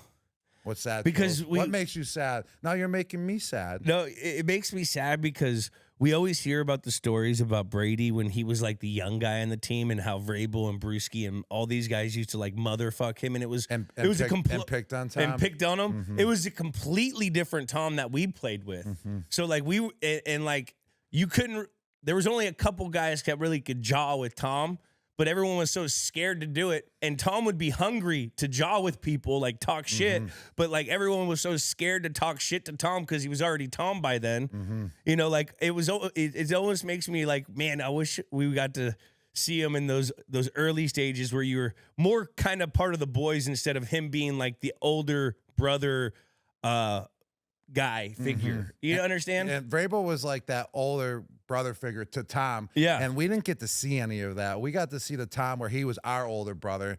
And it would have been amazing to be a part of that crew. But we're just the second, era of the New England Patriots. But there were so many times, like you said, in the training room and the coaches that were around Vrabel, like, oh, you would have loved the guy so much. You would have loved to play with him. Yeah. He gives it all. He gives it his all out on the field. I mean, he's a guy that you want to be friends with as well in the locker room because he's just fun to be around. But also at the same time, he's going to go all out for you out on the field. I mean, he was a grinder. Yeah, I mean, gritty. Great size as a player, and he was an inside-outside threat as a player out there, out in the field. And I think that's why Bill loved him so much because how versatile he was. A special teamer, he could play inside backer and outside backer. And when Bill gets a guy like that, he utilizes their skill in so many different aspects of the game, and he makes you a tremendous player, and he blossoms you like no other. And that's why Bill loves those type of guys when he can get them in free agency. 1,000%. Think about it. Like, he's played on every phase of the game at a high level in an important game. He's been a teamer. So, like, when he's addressing the team and he's watching fucking the film or having, like, a highlight thing that he's probably presenting the team, he can break down guy for guy because he's done it at the pro level. On defense, he knows everything about defense because he basically was in the school of doctorates on the defense through Belichick, learning through him, and then actually being on the field and experiencing it is another way he gets to coach guys. And then in offense, like, yeah, he was on a package or two, but I remember going and going on the other side of the ball when I had to play corner. Like, even being in those meeting rooms for the little amount of time that I was, it opened up my mind so differently on how I thought about offense when I went back to offense and how I was attacking the defense. He's done that on offense. So, like, he can break down the whole game, and he's a masculine figure that's going to make you do it right. And if you don't, he's going to motherfucker you, get rid of you. He's going to make people accountable. That's how it was. The Patriot way, that it was developed through these guys. I mean, and just talking about his knowledge of the game and just the mastermind he has within the rule book of the NFL as well. Remember in the 2019 playoffs, Vrabel intentionally took a 12-man on the field penalty just to keep Brady off of the field. I mean, he kind of outplayed Belichick in that situation because Belichick was the master of knowing the rules inside and out and using that to his advantage. And this is a time when Vrabel used it to his advantage, and it was against the mastermind, Coach Belichick. So I learned pretty incredible by him to do that. I learned about that little mastermind bullshit is when we went to the Kentucky Derby one year, and he was my handicapper for the horses, and I made like 20 grand. Like, Vrabel loves like that kind of shit. We were sitting there, and I have no clue on how to gamble these horses, and Vrabel's over here, got his dip in. I think he had a cigarette, maybe a shot or two in him. And he's fucking cigarette. Yeah, he was smoking cigs with the dip in. I'm not joking. Cigs with the dip. Think I love this guy now. And we go to the little thing where you have to put your shit in, and I'm like, Raves, what do I do? He's like, don't worry, Edelman, I got you. You know, he fucking puts them on there. We hit a 3-thing parlay or something. He's just a smart guy. He's a smart guy that like can beat you up. What's the biggest thing in year one that he has to emphasize in New England? What do you think, Jules? Well, you got to get some linemen. You got to get some linemen. It's a good point right there. They got a whole lot of money to spend. Now, knowing Mike through the years that I've known him, I'm sure he took this job knowing that he is going to be able to spend some money. He's in a great situation heading into his first year. Obviously, he's got Drake May, who's an unbelievable quarterback. He's going to develop him to best of his potential, no doubt about that. Who's he bringing in on OC? I would say Josh McDaniels. I would love to see Josh McDaniels go there, but he has to go through the whole process. Maybe he has a guy or two out there that he's thinking about bringing in, but he's going through all that hiring process, interviewing. I think that would be great. But Josh McDaniels would be the best fit. Because Josh ain't going anywhere. He ain't. And he loves it there. I believe Josh is one of the best offensive coordinators in the league as well. I mean, he knows how to develop players. He helped develop me, Tom. He developed you, developed Tom. me, put me in the right situations all the time when I was in New England. Knows how to relate to guys as well, which is really good. I mean, You need that, with these young bucks these days. I mean, he made that. Mac Jones a Pro Bowler in his rookie year. Then he left, and then ain't no Pro Bowler from there on out. No, there hasn't been. I'll contribute all that to most of that to McDaniels. McDee's. I like that name. I never heard that. I don't know. What about Vrabel? He took Ryan Tannehill out of Miami. Everyone thought he was going to be out of the league, and he basically made him into a Pro Bowler. Yeah. Basically got the #1 seed in the playoffs and almost made the Super Bowl. Yeah. A couple years with him too. So he knows how to develop quarterbacks. He knows how to get the best out of guys because he brings that type of energy, on the field, in the meeting rooms to get the best out of players. And that's why I hear about Vrabel, and that's why people love playing for him out of the guys that I know in Tennessee. I think you just feel safe when you're around him. I feel safe. I feel like whenever we hang out, we've gone out and done things together. I just feel safe. He's just burly. He's also got the wit and like the strategy to, like, if some shit were to happen in like a bar or something, like he'd know an escape route, maybe take down like 7-8 people himself and then get us, like, you just feel safe with a guy like Vrabel. He's the guy you want your daughter to marry, I feel. I don't know about that. Oh, all right. Well, I like when you're saying you feel safe around him. I mean, you want your daughter to marry someone that she feels safe around. So you tricked me there, Jules. Man, I'm excited for him. I'm sad for Mayo. This is really like one of those things where it's like a divorce. This is I can't. New England keeps on putting him in these goddamn divorces. I feel like a kid that's had like 5 divorced parents. What, can you explain more? Well, when Bill Brady, that divorce. Oh, yeah. Now, Mayo, freaking Vrabes, that divorce. There's like fucking hella, because we're all like intertwined and it's kind of like incestual. You're kind of like the redheaded stepchild that's just been there throughout the whole time. That's just takes all the beatings. Yeah. But in the end, you're going to still be standing there. Make it tough. It does make you tough. Makes you tough. Man. And that's why you're the toughest guy I know, Jules. Also, I'd be crazy to say that, yeah, our last game with Tom Brady, Vrabel beat us. That's why Vrabel's back. That's why he's back. If he didn't win and I have his cleats over there. If he didn't win that game, he might not be back. He might not be the head coach of the New England Patriots. Yeah, maybe he wouldn't. Because maybe he sent Tom Brady packing in his last game as a New England Patriot. That's probably his greatest, like, that's probably Vrabes, what he said. His first line in the interview. Did he say that? No, I'm just saying I would. But hey, Mr. Kraft, who sent Tom packing? I bet you he said that. I did. Hire me now. Vrabes has no filter where he probably would say shit like that. He's the only player to have 2 touchdowns and a sack in a game, offense and defense. I mean, his versatility. Is there any other coach out there that you think could beat up Vrabel? I think a good fight would be Dan Campbell and him. Oh, that's a good point. But that's a good point. I'm taking Vrabes because Vrabes DN. Campbell, he was a tight end. Yeah. So what? What are you saying about tight ends, Jules? They're just not that tough. They're not as tough as DNs. I mean, I agree with you. You're a one of one, bro. I agree with you. You're tight a one of ends ain't as tough as DNs. And DNs are beastly, man. DNs are huge. You got to be fearless as a DN. D'Amico Ryans, he could be in there. They all say McDermott is like a wrestler. He could be. Iowa but I think Vrabes is a wrestler too. And Vrabes used to go against fucking Steve Neal all the time, which Steve Neal was world champion. So Vrabes already got a little in on that. So I think Vrabes is taking. It's just weight class on McDermott. He may have the skill technique, but Vrabel would swallow him. Oh shit! What kind of dude is Mike Vrabel? I mean, he's a stud, no doubt about it. His football IQ's up there, the pedigree. He's also a wizard. He does basically look played every position. He also has the best chin. He does. I mean, he's got the best chin in football, other than like the Coach Coward. Like that's he's being a taking stud. that. Having a nice chin's a stud. 1,000%. Like he looks like the Ohio guy. When you put Ohio guy in dictionary for like recruit, it's like big white guy, big chin, looks like Mustafa from fucking Beauty and the Beast. Yeah.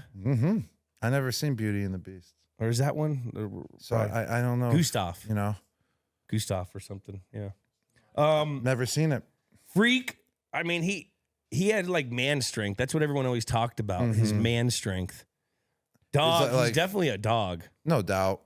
He could be a Locker whiz, room though. guy. I was thinking Wiz. I was going to go with Wiz. I mean, just how clutch he was in situations and just how knowledgeable he was in the defense side of the ball. Dude. And then He's a playing dude's offense. dude. He's a dude's dude in Patriot world. Like if in Bizarro world, which is not really like everywhere else, where like being an asshole and bullying is like being positive there.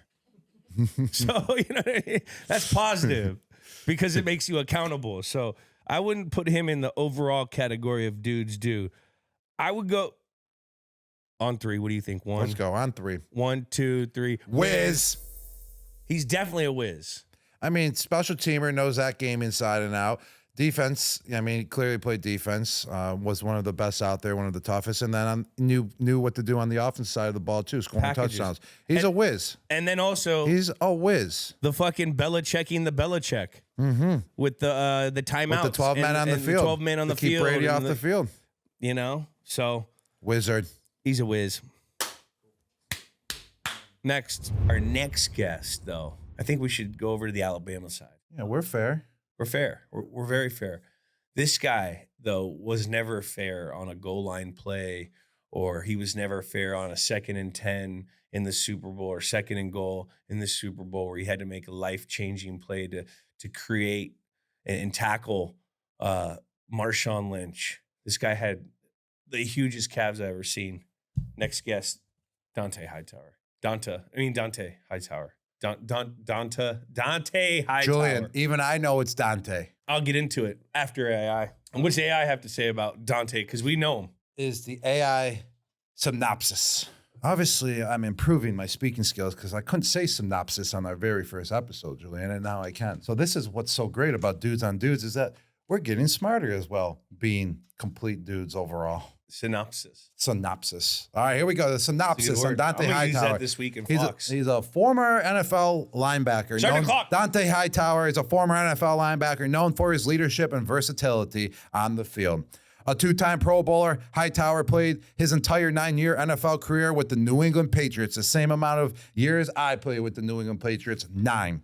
Helping the team win 3 Super Bowl titles, just like myself, helping the New England Patriots win 3 Super Bowl titles. I love this guy already. Prior to his NFL career, he was a standout at the University of Alabama, where he was a key figure in winning 2 BCS national championships. Jesus. This freaking guy is a winner.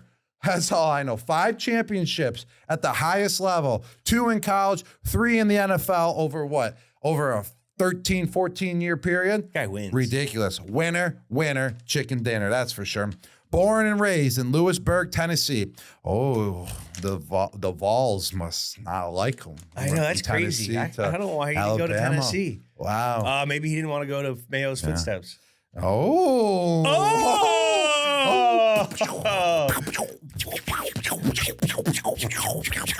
Shots fired. All right. Hightower was known for his high football IQ and relentless work ethic. After retiring in 2022, Hightower joined the Patriots coaching staff while also pursuing business ventures, spending time with his family and engaging in charitable work, earning admiration for his calm and thoughtful demeanor off the field. Oh, that's my guy. He is calm and does have that demeanor of being relaxed, but he will rip your freaking head off. Face off. He'll bring your arm off. What's the first thing that comes to mind when you think about Dante? I'm scared of Dante Hightower, but the first thing that comes to mind right now is I'm looking at the picture of him in high school, and he looks exactly like Matthew Slater, but with big ears, like elf ears. So if you can put that up, please, and show everyone. He was Matthew Slater in high school with elf ears. I just looking at the picture. Pretty Slate dog. Slate dog right Shots there. fired. Pew, pew, more shots fired at former teammates. Pew, pew. We love shooting shots at our former teammates. Please shoot them back. We appreciate it. Pew, pew. Nico. There's one guy who can't handle our shots fired at him. It's Ninkovic. This is about Dante. This is about Dante. yeah, but Dante Hightower was such a better linebacker than Ninkovic. He can handle our fire. Yeah. He can handle our they're shots. both linebackers, but all right, back to Dante. All right, here's my story. This guy I was scared of, actually. He was, first round pick, New England Patriots. He's like top 15 or something. And when you have a linebacker that's 25th. 6'4", 6'3", 260. 260. Huge. And can move like he's a little guy. I'm scared of those guys. You want to know why? Because they got that leverage. He's not a little guy. You're just massive. No, I'm scared of those. He's fucking huge. I don't know why I said little guy. 6'3". I'm scared of those big guys that are in the frame wide of 6'1" to 6'4" and are wide as well, like you just said, because they got that leverage and they can get underneath me, and then that's when I lose, and I don't like that, Jules. See, I gotta outsmart these guys. So with Dante, I had to try to outsmart him on the football field when going versus him in practice, and that was just to not get touched by him. Try to run away from him because he was always gonna win versus me. In camp, I was a rookie. I was coming off that ankle injury. I wasn't a rookie. He was a rookie. I was coming off that ankle injury when, that guy in Baltimore broke my ankle. Pollard. Pollard. Yeah. Very, Guy's very a Patriot mean. killer. So I didn't really heal that well that whole year. I was at South Padre Island, spring break, my cast and everything. Came back. Every time my ankle was good. It really wasn't, But don't tell Bill. I won't Bill, don't listen to that, okay? You've done things like that too, Jules, so that's going to make me feel better just saying that. But I can't get open. I'm not doing this well in training camp. My back's starting to go out on me because I'm compensating. I'm just making excuses right now why Dante, dominated me when he was a rookie. But this guy, when they're that wide, they're built that strong, you could just tell he had that presence of, I ain't going to move that guy. No one's really going to move that guy, being 6'3", 260 pounds. And I accidentally, caught him one time running a route. I tried going around him and we caught shoulders or something. I can't exactly pinpoint what it was. And it was kind of like a cheap shot on him, but it was totally accidental.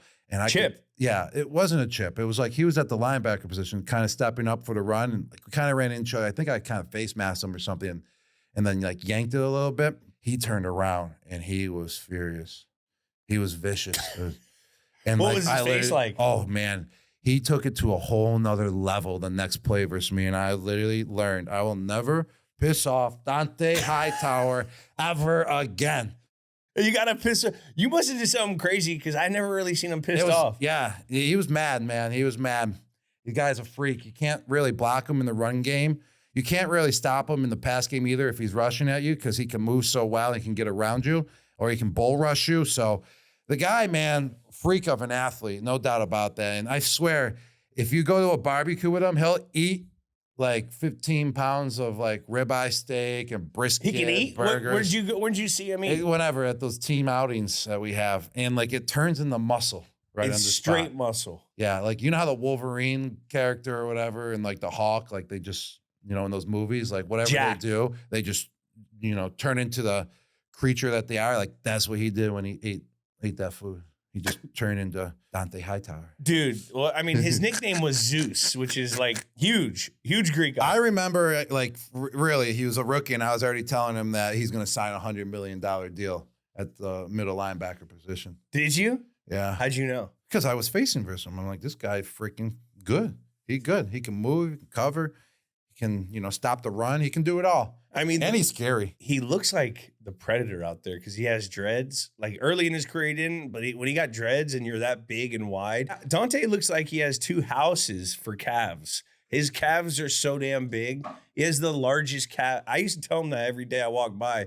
When he'd be in his sandals, we'd be walking by each other in the hallway. I see his calf. I'm like, bro, can you fucking ease up on the calf raises? Jesus Christ. It wasn't the calf raises, it was the brisket. It was probably the that brisket. Would just go right to his calves. It went right to his calf. And Dante was a smart-ass football player. Smart. Very smart football player. And I remember going to his house once and I walked over there and he, like you said, he's just he's kind of quiet, but he's vicious. And I go to his house and I'm like, is that a fucking video game station with keyboard and mouse? Dante Hightower's a keyboard guy in the video games? I go, what the fuck is this, bro? He goes, what, bro? Whatever, he's like a whiz. He's a fucking whiz. This guy, he's insane on Call of Duty too. Don't let him trick you and think he's not. He's a fucking gamer. He was really good. Well, that's why he's a football coach now for the New England Patriots. Because you got to be smart. You got to be a whiz in order to be a coach. How do you think he's doing in coaching? I feel like he's doing fine. How do you think they're feeling over there now? I feel like Dante's always feeling good, man. He's never down. He's never an out. even keel guy. He is, man. He really is. He's the guy that had the ultimate pass from Bill Belichick. He always had. That's how scary he was. That Coach was even scared of him. I don't think Coach was scared of him, but Coach loved him. He wasn't scared of him, man. He loved him because he was a well-built football player, and he played the game how it should be played. Bill always loved the defensive guys. Yeah, he did. We're offense. That's why we never got love, Jules. Who else had the Bill pass? Basically, anyone on the defensive side. We used to call Mayo. Oh, Mayo had that pass. He could do whatever he wanted to do, and Bill, that's fine. Devin Belichick McCourty. Mm-hmm. I mean, that's one of his sons. I think that's his actual middle name now. Who else was another one? In pass, we mean if they didn't want to practice or if their hamstring was a little sore, they'd be like, "Oh, Coach, I can't go today." Coach, be like, "No problem. Pass. Just hang out in the training room and get it rubbed on." No, I was thinking more of the pass. You know how Bill's been over here testing the guys who are on his show? Like, hey, who's this guy? Who's that guy? Well, for the offense, he'd be like, hey, Rob, what's the exotic front of the defense that you expect to see on 3rd and 2? And Rob's sitting there going through, what the fuck? Hey, Devin, what color is the offense that we're playing if they're at home? I think green. Yes. Good job, Devin. That's the pass we're talking about. Or whenever you give a question to the defensive line, do these guys like to run the ball or pass the ball? They got Derrick Henry. I'm like, Coach, I'm on offense. I think they like to run the ball. God.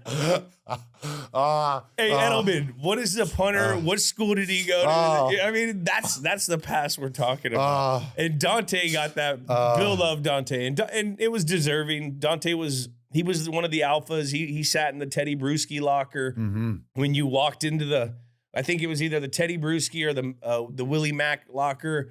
They'd always put those two guys in because when you had to walk in the locker room, you had to walk by those guys. He was one of those guys. I mean, he was a great teammate. Where would you rank him as an all-time, Patriot player on the defensive side of the ball? I mean, he's got to be up there. I mean, we wouldn't have had the Super Bowl if he didn't make that second down goal line play. That's very true what you said. We would have never won that Super Bowl. That Malcolm Butler catch would have never happened because Marshawn Lynch would have scored already. And everyone talks about, hey, why didn't Marshawn Lynch get, the handoff, or why didn't they hand off the ball? Well, it was a play prior to that, wasn't it? Yeah. Wasn't it the exact play before? Well, Marshawn Lynch did have the ball. And what happened? One-on-one with Dante Hightower, and you never seen Marshawn Lynch go down ever. One-on-one. One-on-one. And literally, Dante Hightower is the only guy that can possibly do that, and he knocked him right down, and he stopped him in order to the next play. In order to get to the next play, that Malcolm Butler had that interception. So they already gave it to Marshawn Lynch to have that chance to score. So without Dante Hightower, we would have never had that first Super Bowl in New England, no doubt about it. And then another big play that he has had, in his career was that strip sack in the game that unfortunately I didn't play in because my back got blown out when I went up the seam because Tom threw me up the seam earlier that year, and then I got leveled and lost a lung in the back, and I still came back the next year. But yeah, in that Super Bowl versus Atlanta, that strip sack, just continue the domination of the comeback, that was an incredible play. He comes through in the clutch at all times. Who blew your back out? Earl Thomas. We're not going that deep about who blew my back out, Joe. It was a dude, though. It was a dude. His name was Earl Thomas. That dude's a torpedo. Yeah, torpedo. What was a big play that you can recall? The guy always had a big play when the team needed it. I mean, you go back into college, in the national championship, he had a strip sack. That's the kind of player Dante was. Fucking, when your team needed a big play, a big moment, he was super versatile. I remember him, he'd be middle linebacker, and we put him at defensive end sometimes because he could rush a passer. He just was big-time player to make big-time plays. That is a huge contribution why I have 3 Super Bowl rings. You have 4. It's a huge part of it. I mean, we wouldn't have been there without him. I'd always call him, if you see how his name's spelled, it's Don't A with apostrophe. Mm-hmm. And so I used to call him Donta. Very technical, that is.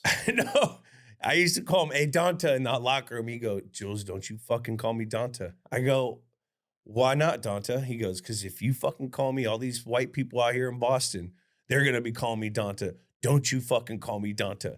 My name is Dante. I'm like, all right, Dante. Jules, even I knew it was Dante.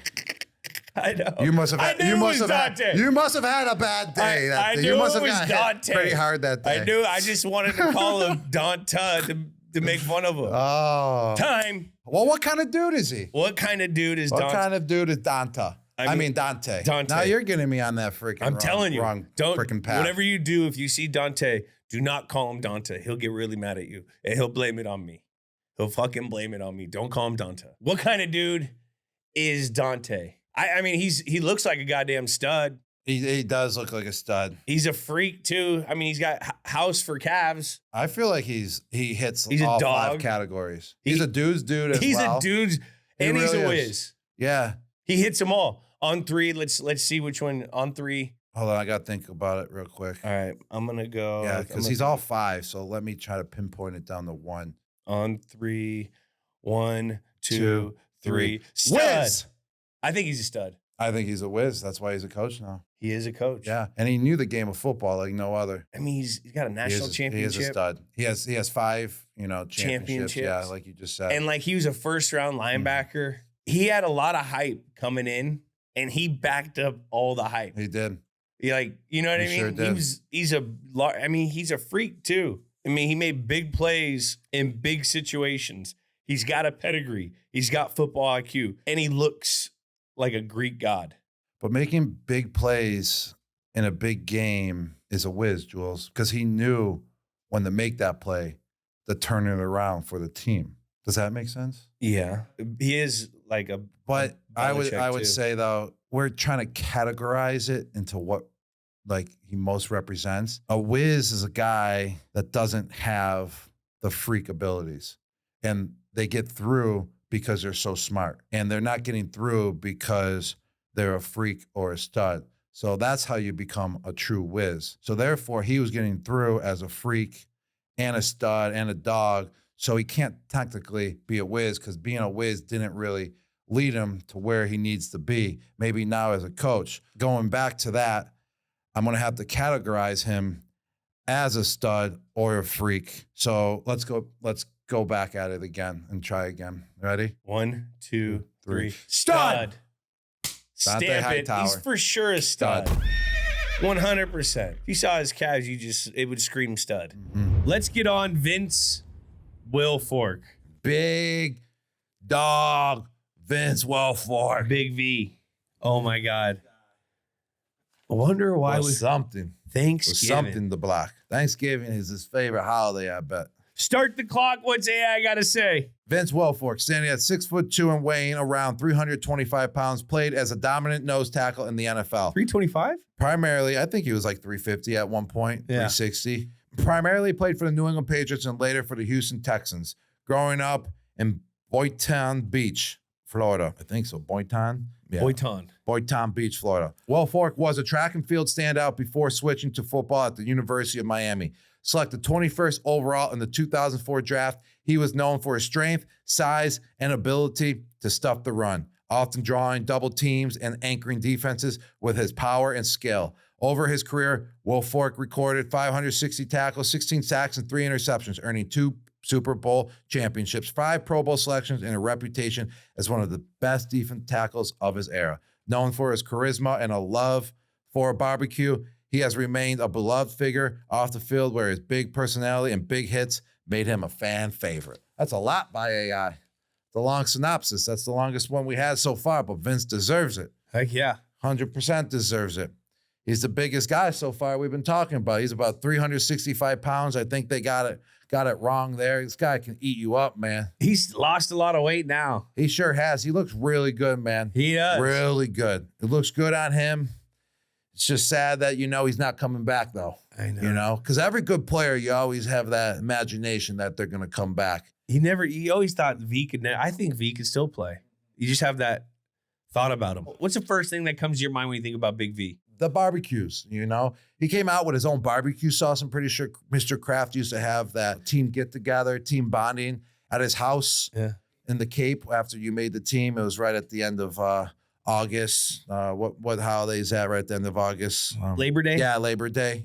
Yep. And it was Labor Day week, and we would all go up there, and there'd be ribs, there'd be, you know, steaks, and then here comes Big V coming through, and he'd bring his own barbecue sauce every single year. And I wouldn't eat those ribs or the sirloin or, you know, the burger meat until that barbecue sauce got there. And once Big V showed up, hey, Big V, pass that sauce over, buddy. Oh, my yeah, he loved it too, man. He loved being known about that sauce, and he just loved just the atmosphere around a cookout.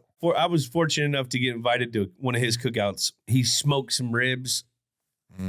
He was in some big ass overalls with no shirt, smoking ribs. He just looks at home when he's on a barbecue. He looks like he's at home. I remember when I was a rookie. He's comfortable. That's just comfort zone for him. It is. I remember my rookie year, my welcome to the NFL moment was like, I was rolling in like my Toyota rental, and I park it in the way back of the players lot. And all of a sudden there's this fucking huge a fucking semi truck rolls in and parks up right in the front and takes like 2 damn spots, backs in, beep, beep, beep, backs in. This big ass orange semi truck. It's fucking Vince's daily driver. Vince had like a huge semi truck daily driver. He gets out of that thing and it looked just like him in front of the barbecue. Just a comfort zone for him. Just a big ass dude getting out of a big ass truck. Big V was just fucking so cool. That was like my first welcome to NFL. I was like, holy shit. I didn't even know you could buy semi trucks. Well, speaking of welcome to the NFL, he gave me my welcome to the NFL dosage of a hit. When? Training camp, rookie year. You know the wham block. What's the wham block? Explain Where it. they let go, the guard let go, lets the just defensive tackle free. So then he thinks he's going to go get a sack. And then a wham block is when I come across the line of scrimmage at the tight end position when I'm off the ball. And I'm the one that goes and I wham the defensive tackle and try to block him. It's like a trap for the tight end. There you go. Exactly. And we're trapping the defensive tackle. So he knows it's coming. I mean, this is a specialty play that the New England Patriots been running. 9-on-7. They know the fucking script. Well before me. Yeah, it is. It was a 9-on-7. So, yeah, the defense does know the script so they can look really good in the run game throughout that whole period. And I think they also told them this play was coming, being specifically knowing I'm going to block Vince, and they wanted to see my toughness as a rookie. So the play's called. I'm in full pads. You know, I'm like a wham block. I got to show my toughness. I got to show my keeps. I got to get the respect of my fellow teammates, especially the veterans. Wait. Let me paint the picture also. Rob's a rookie here. V was like the big dog on campus. In practice, no one really gets close to him because you don't want to piss him off. And when you're new, you know, it's like, holy shit, that is a large human being. He's like so big. I think there's like something that orbits him, like on how round he is. Like you didn't want to get in his way. You didn't want to piss him off because he was very intimidating. Mm-hmm. Get back to your story. So the play, you know, gets on its way. I do my little two side steps, you know, on the motion. I'm running full speed right at Vince Wilfork. This guy peeks over to his left. He sees me coming. He has this grin on his face, knowing I was coming. He put his shoulder down. I'm going full speed at him. And he gets that leverage and just tees off on me. I went flying backwards 5 to 6 yards. I didn't even land on my back. He sent me flying in the air where I landed on my feet still. Oh my God. Yeah, and that hit hurt like a mother effer. But what's cool is I gained the respect of my teammates. And my coach at that time, tight end coach, in that meeting that day when we went and reviewed the play. Brian Ferentz. Love you, Brian Ferentz. He's now at Iowa with his dad doing his thing, doing a good job. He goes, yo, what were you thinking trying to block Vince Wilfork? He goes, you're never going to do that again. I go, thank you. Thank you. I go, I'll never do it again. And ever since that day, you know, we had about 5 more of those calls, and I just go up to him, I hug him. I didn't need to try to block him. It was just only going to get me hurt from there on out. Yeah, I just give him a hug like, Vince, no, it's the wham block, man. I know you're going to beat me. Like, there's no reason to go through this motion of me getting thrown backwards again. Okay? Oh, my God. Yeah, I'm going to break a rib. He's so And strong. I know you love your ribs, and you're gonna, You'll probably eat them. yeah, enjoy them after with your barbecue sauce, buddy. Oh my, that had to be so Yeah. terrifying. It was. Well, at that time, it was Because he's an intimidating guy. Like when you join the team too. It was terrifying after that because I was trying to, gainer my keeps, man. Like I was trying to prove myself, so I didn't care who was in my way. And then I learned I do care who's in my way. Yeah, when it comes down to the NFL, that's when you learn on when to, take your shots at someone, when not to, when to block someone hard, when to kind of like just brother-in-law box someone out as well instead of trying to hit them full speed. Because you hit them full speed, heads up, they're way bigger than you. This is when you start learning the ins and outs, and that's one ins and out I learned big time. Freaking V, and he was so quick too. Like that's what people don't realize. Like they just surprisingly quick because of how big he was. Yeah, and his feet. He had fast feet, man. He was kind of like a running back that pitter patter. He's like boom, boom, boom. Whoa, big burp right there, Jules. Wow, this is the barbecue I ate from 5 years ago with Big Vince. It's still coming out. We ate that much. I tasted that barbecue sauce right there. That was good. But his feet were surprisingly quick. He was like a boom, boom, boom. He was a rabbit out there. I remember always going in the weight room and you go over by like the kettlebells and like the arm bars and stuff, and there'd always be a shock put there. Remember him? Do you ever see him shock put? I never have. Oh my God, he could fucking shock. He was a fucking track star. I think he had like the state record. He had insane strength too. I remember like he wouldn't go in the weight room to just like warm up. No. Do 315, like 5. He would just go in the weight room just to, maintain his strength. And he would just walk in. And I remember him just throwing up like 425 pounds on the bench and just tossing it up, then racking it and being like, I'm done for the day. Yeah. Like he didn't even need to work on his strength that much because he was just that strong naturally. And like it was to a whole nother level. Yeah, I remember seeing him in the weight room too. Like Marcus Cannon, when he would work out, the weights would bend. He was just so strong, and he had always great movement. Like he was very skillful, like fluid. Like when you watch Big V throw a football, he looks like he spins a ball really well. You see him hit a golf ball, he fucking has an unbelievable golf swing. I mean, the guy is so athletic. He used to return punts in high school. Like I remember, Bill always every training camp when it's getting to like day 9, 10. Guys are worn down, beat up, mentally, physically, emotionally exhausted. He'd always have a big lineman come in and try to catch a punt. And if you caught punch, you'd have the night off. He threw V up there and it looked too fucking easy. I think he went in and snagged that thing. He was so athletic. He could have played fullback. I swear he could play running back and gain some yards before going down. Tight end, he could definitely play. I heard him talking about this too as well. He could play defensive end, obviously, anywhere on the defensive line. And he, like you said, quarterback as well. He had an arm. He loved being, before practice was going on, before we really got into it, he'd be chucking the ball, to his fellow defensive players, just having a good old time. He was just so disruptive as well. And he was kind of like the 2-gap god when he was, on that defensive line. And be able to take 2 gaps, you know how much that frees that linebacker? That's a linebacker's best friend right there, Vince Wilfork. 100%. I mean, Gerard Mayo, Dante Hightower, Jamie Collins, they all love him. They all do. And guys they love guys that take double teams, lets you get to that fucking boom, got him. Big V has so many stats. He had so much production for the amount of stats he had because he had such hidden things that made plays go. It was unblockable. And you take 2 double teams, they can never get the guy to the second level. Like he just was fucking a monster. And we wanted to talk about him on this show specifically because what is he known for on Thanksgiving, Jules? He's the one that created the butt fumble. The freaking butt fumble. The forcer, the generator of the butt fumble. Versus the New York Jets, Mark Sanchez. Oh my God. And he did that before. Like it's where he gets so much penetration. He drives his guy back so far that it hit the quarterback with the guy that he was driving back's butt that made him fumble the football, and Steve Gregory score in his home area of New Jersey, which was just a fucking crazy game. That comes to my mind when I think of Vince, of some of his crazy stories. But also, remember when we were in Buffalo and he read out the receiver's Hold screen. on. What was he rewarded with, though, after the He got the fumble? turkey. On the post game. He had the turkey leg. He had the turkey leg. He He's ate rewarded with a turkey leg during the post game for his contribution to the butt fumble. And he ate that thing. He ate it all. Not surprised. So what was it that you're talking about in Buffalo? Remember in Buffalo where they had that receiver screen and V read it and he was full speed and a receiver was full speed, not seeing him, and it looked like if a semi hit like one of those little smart cars. Oh my gosh. This was the receiver. Like he was up, and then boom, like your finger just got bent backwards in a matter of a split second. Boom. That looked like the receiver right there. Boom. It's not even that. It's not even the mass. Imagine if he like fell on you going that fast.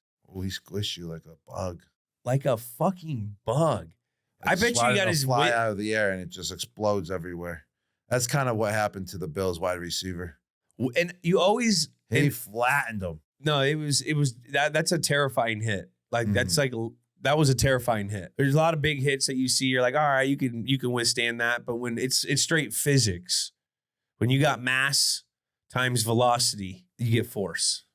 You get fucking force. And that's what Big V was. I don't know if that's right for you physics people. Get us in there. But then also, what about his interceptions? We're talking big plays here. I mean, he had that pick versus Phillip Rivers at home in Gillette Stadium when he was that another screen or he was just. I think it got tipped or something. Yeah. To him. Did he tip it? Did he tip it? Yeah, he tipped it to himself. He showed great ball skills right there, and then you saw your fast feet. Yes, and then he started just trucking down the field like a rabbit with his fast feet. He looked nimble and he looked agile and just rumbling down the field. I don't think anyone in the world that watched that play, anyone in the world didn't want that big man to score. When a big man has that, because the ball looked like a fucking a paper towel in his armpit. Loaf of bread. A loaf of bread. I mean, it looks pumpernickel. It looks so small, and he's like running it, and like everyone is just sitting there like, look at the big man go. Reminds me, remember Conley also did that on the kickoff return? Oh, yeah. Conley against the Packers. That was cool, too. I love when big men get to run the ball. Or score a touchdown in the red zone. Oh, Nate Soldier. Everyone loves it, man. Yeah. Nate Soldier had that one. And the Ted. It was like the Lions are doing it a lot this year. Lions are doing it. They were speaking of Thanksgiving, teams, Lions, and they're, don't not expect a trick play to a lineman this Thanksgiving from the Detroit Lions. Oh, I mean, or a fake punt. There's gonna be something like that. We talked about on this show a few weeks back, Tight End University Day or Happy Tight End Day. What is it called? National Tight End Day? National Tight End Day. There's got to be a National Big Guy Touchdown Day or a Big Guy Catch Day. It just needs to be National Big. And it's a rule in the NFL book that you have to at least run one tackle eligible play. One tackle eligible. Yeah. The guy has to be over 275 pounds, 285 pounds, has to touch a football on one specific day, National Big Fat Guy Day. I like that. That's what I think we I need. like that. Who's going to start it? I think we need Big V. Yeah. Big V, come on, let's go. You remember in the butt fumble game? I remember watching it the next day in meetings. Bill rewinded it like 4 or 5 times. Barely said anything. And then got up and talked and he said, the Jets got exactly what they deserve. Did something like one of those. You know what I mean? Do you remember that? I actually was hurt that year, Jules. So I was at home just watching it from my couch, just enjoying my Thanksgiving. And I just remember that play happening. I was shocked. Because we were already dominating them. Dominating them. It wasn't even a close game at all. And just when that happened, I was giggling to myself, like, what a play. I'd never seen anything like that. And I was screaming too because Gregory just scooped it. It just didn't happen, a butt fumble. And directly into his hands. No, directly on the ground and directly into Gregory's hand. Yeah. But it went to the end zone of the Patriots as well. We got 6 points out of it. It was crazy. That doesn't happen usually. Usually, a play like that, usually someone just gets on it and it's a fumble recovery. It went to the house. We scored on it. Now, how do you think Sanchito feels about that? I mean, Sanchez is a good dude. He's a goofy Sanchez. dude. He's goofy. So I think he kind of likes it. I think he does like it. He owns it. Yeah, he does own it for sure. I've heard him reference it. He'll giggle about it for sure. It's kind of like the Miami Miracle. I own that play. Yeah, man. It's kind of like the butt fumble with Sanchez. I mean, it's okay. I mean, it happens. It's kind of like the 2004 or 2002 Frosh Off championship between the Bay Division, Ocean Division. You know, I gave this interception away, and they won it on it. It's kind of like you own it now. Fucking MA. I'll never own it. It's bullshit. It's okay, Jules. One day you'll own it. You'll get over it. It's okay, man. We're here for it. Just be thankful for other things, and then you'll get over that. You know what I'm also thankful for? What are you thankful for? That we were a part of probably two of the craziest play calls in the history of football. Mm-hmm. One, the butt fumble. Yes. What's more embarrassing, the butt fumble, or do you remember when the Colts had that stupid punt formation? That was sad. What was the down and distance? What was it, 4th and 2? And they were trying to get us on a trick I think it was like more than 4th and 2. It was a weird formation. They had like everyone spread out wide, and then the center. What's the down and distance? And then there was a running back behind the center or something. And then they hiked it. And everyone was in shock, like, what the heck is possibly going on? That's the only reason I bring this up is because the same shock factor that we had that did that butt just make that fumble and then we scored a touchdown? That same shock factor is the same shock factor we had when they did this punt formation thing. Did he really hike the ball? I'm not a math guy, but 3-on-1. I'm looking at the Colts sideline right here after the play. Are you fucking serious? What is this? This is National Football League. And they're only down by 6 in the 3rd quarter. I don't know. That's the Colts for you. That was worse though than the butt fumble. Yeah, because the butt fumble was made through force and gravity. Exactly. The butt fumble was made by Vince in that fucking 325-pound frame, 25-pound frame, taking his matchup and driving him into the fucking. I'm flabbergasted. I didn't realize we were gonna get into that play. I think they rose the banner that year. That's why I never lost. Was that the banner year where they rose the banner? Still never lost to the Colts. Did we ever lose to the Colts? I did in 2009. Yeah, that was 2009. In 4th and 2. There yet, so it doesn't count. How about the big boy on body issues? I mean, he's not like it looks like muscle. It is muscle. That's why I love the ESPN the body issue because they featured everyone. Yeah, and it's cool. And they were just showing how. Were you on it? The statue, yes. How the statue of the body. Oh yeah. Represented all different types of athletes. Where's Robs? From a guy that played tackle to a wide receiver to myself, right there. Young Gronk. You want to know the running joke was about me on being on the body issue cover? What? Was that the circle was really small that they needed to use. What circle? To cover me up. Yeah, you know what? I didn't they tell you it was going to be a small set? Like there's not going to be a lot of people there? There really wasn't. There's probably like 5 to 6. How many people were on your set? I feel like there's 30 at mine. Really? 30 They all people. wanted to see you, Jules. You're a good-looking guy. You got a wonderful body. Now, how did the football stay on? It's a good question. I was kind of adjusting it before every shot, and then I kind of adjusted it, so I kind of found that niche. Did you have to take a Viagra to keep that thing staked up so you could just post it on there? No, it was actually one of the worst performance-looking days of my life. It was kind of chilly in there. I swear. I tell everyone the same thing. I felt like a frozen raisin. Yeah. And I was just giggling at myself every time I look back at the pictures. I know, because your dick would be out.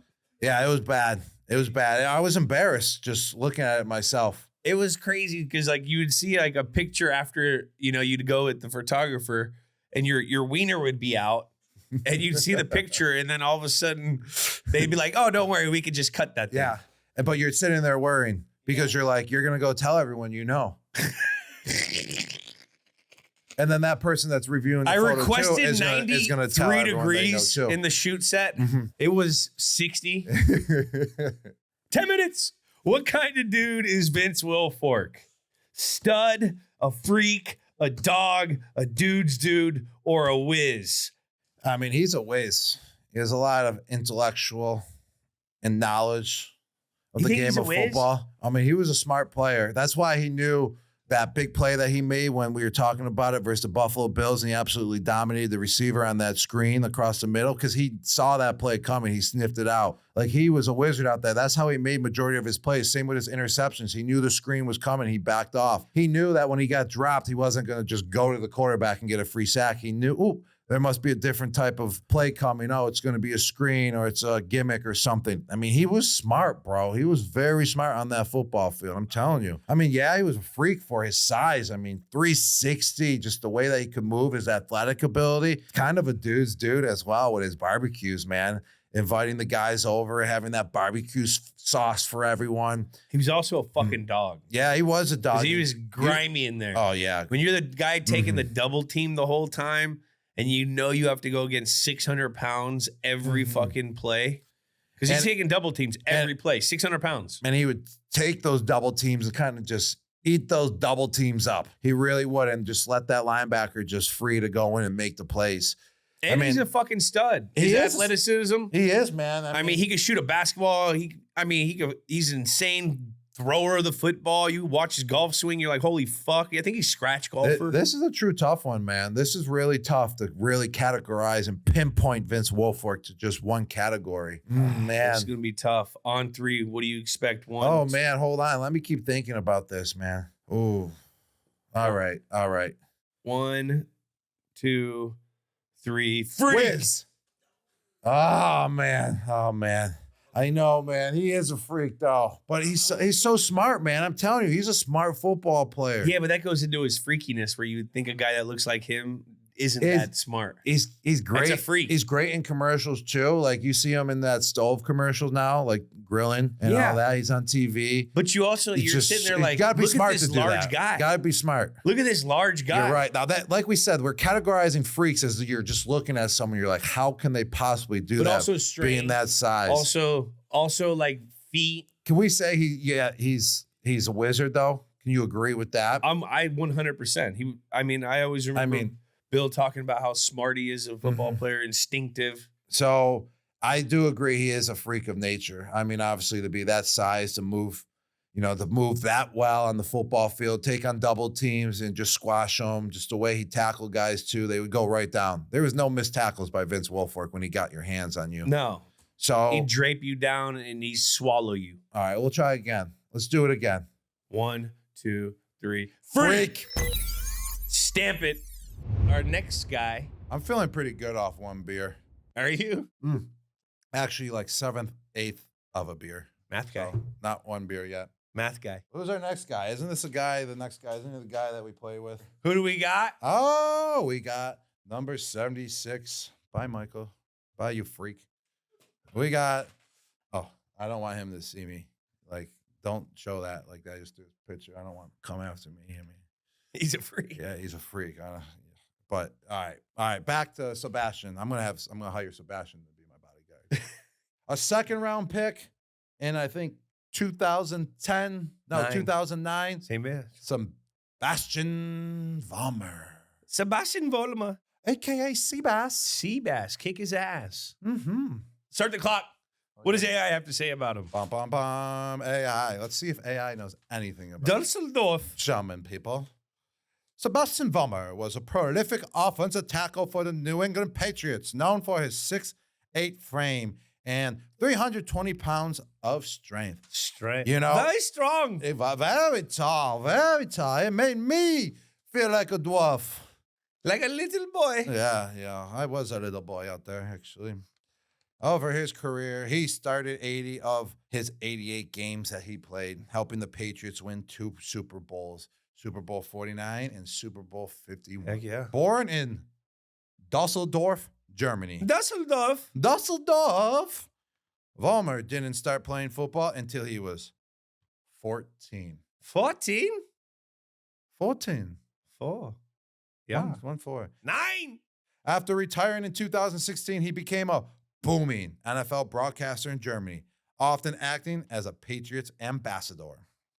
Off the field, he's known for his down-to-earth personality and dedication to promoting football in his home country. And some fun facts real quick. Vollmer was won a barbecue cook-off in his neighborhood. What a fun fact that is. Won a barbecue cook-off in his neighborhood. AI, man. AI, where did you pull that from? Oh, my gosh. He's an avid beekeeper. Oh, my gosh. He's a beekeeper? He ate all his honey. Yeah, he ate all his honey. That's why he's 6'8". That is why he's 6'8" and freaking tosses up weight like it's nothing. Nothing. That's where I was going. And he once accidentally locked himself out of his own house while wearing only his underwear. That's on AI? What the heck?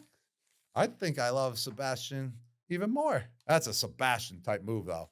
That's a Seabass move right there. Oh, my God. Seabass. Oh, my God. He was so large. But he was so large and so strong, he could have probably just lifted up his own house. Like, Patrick on SpongeBob, how he just lifts up the rock in his house and goes in. He should have just lifted up his house, like threw it up in the air real quick and then went under it, and then he would have been fine. We all used to live next to each other in that street. Yeah, we did. He could definitely probably lift that house up. What was the name of that street again? What was it? Shea Lane. Shea Lane. No, I was Shea Lane. I was on Sebastian Payson. was Shea Lane, and then you were Payson, but you were like half a mile, if that, away from us. Yeah, it was a bike ride away. Yeah, bike ride.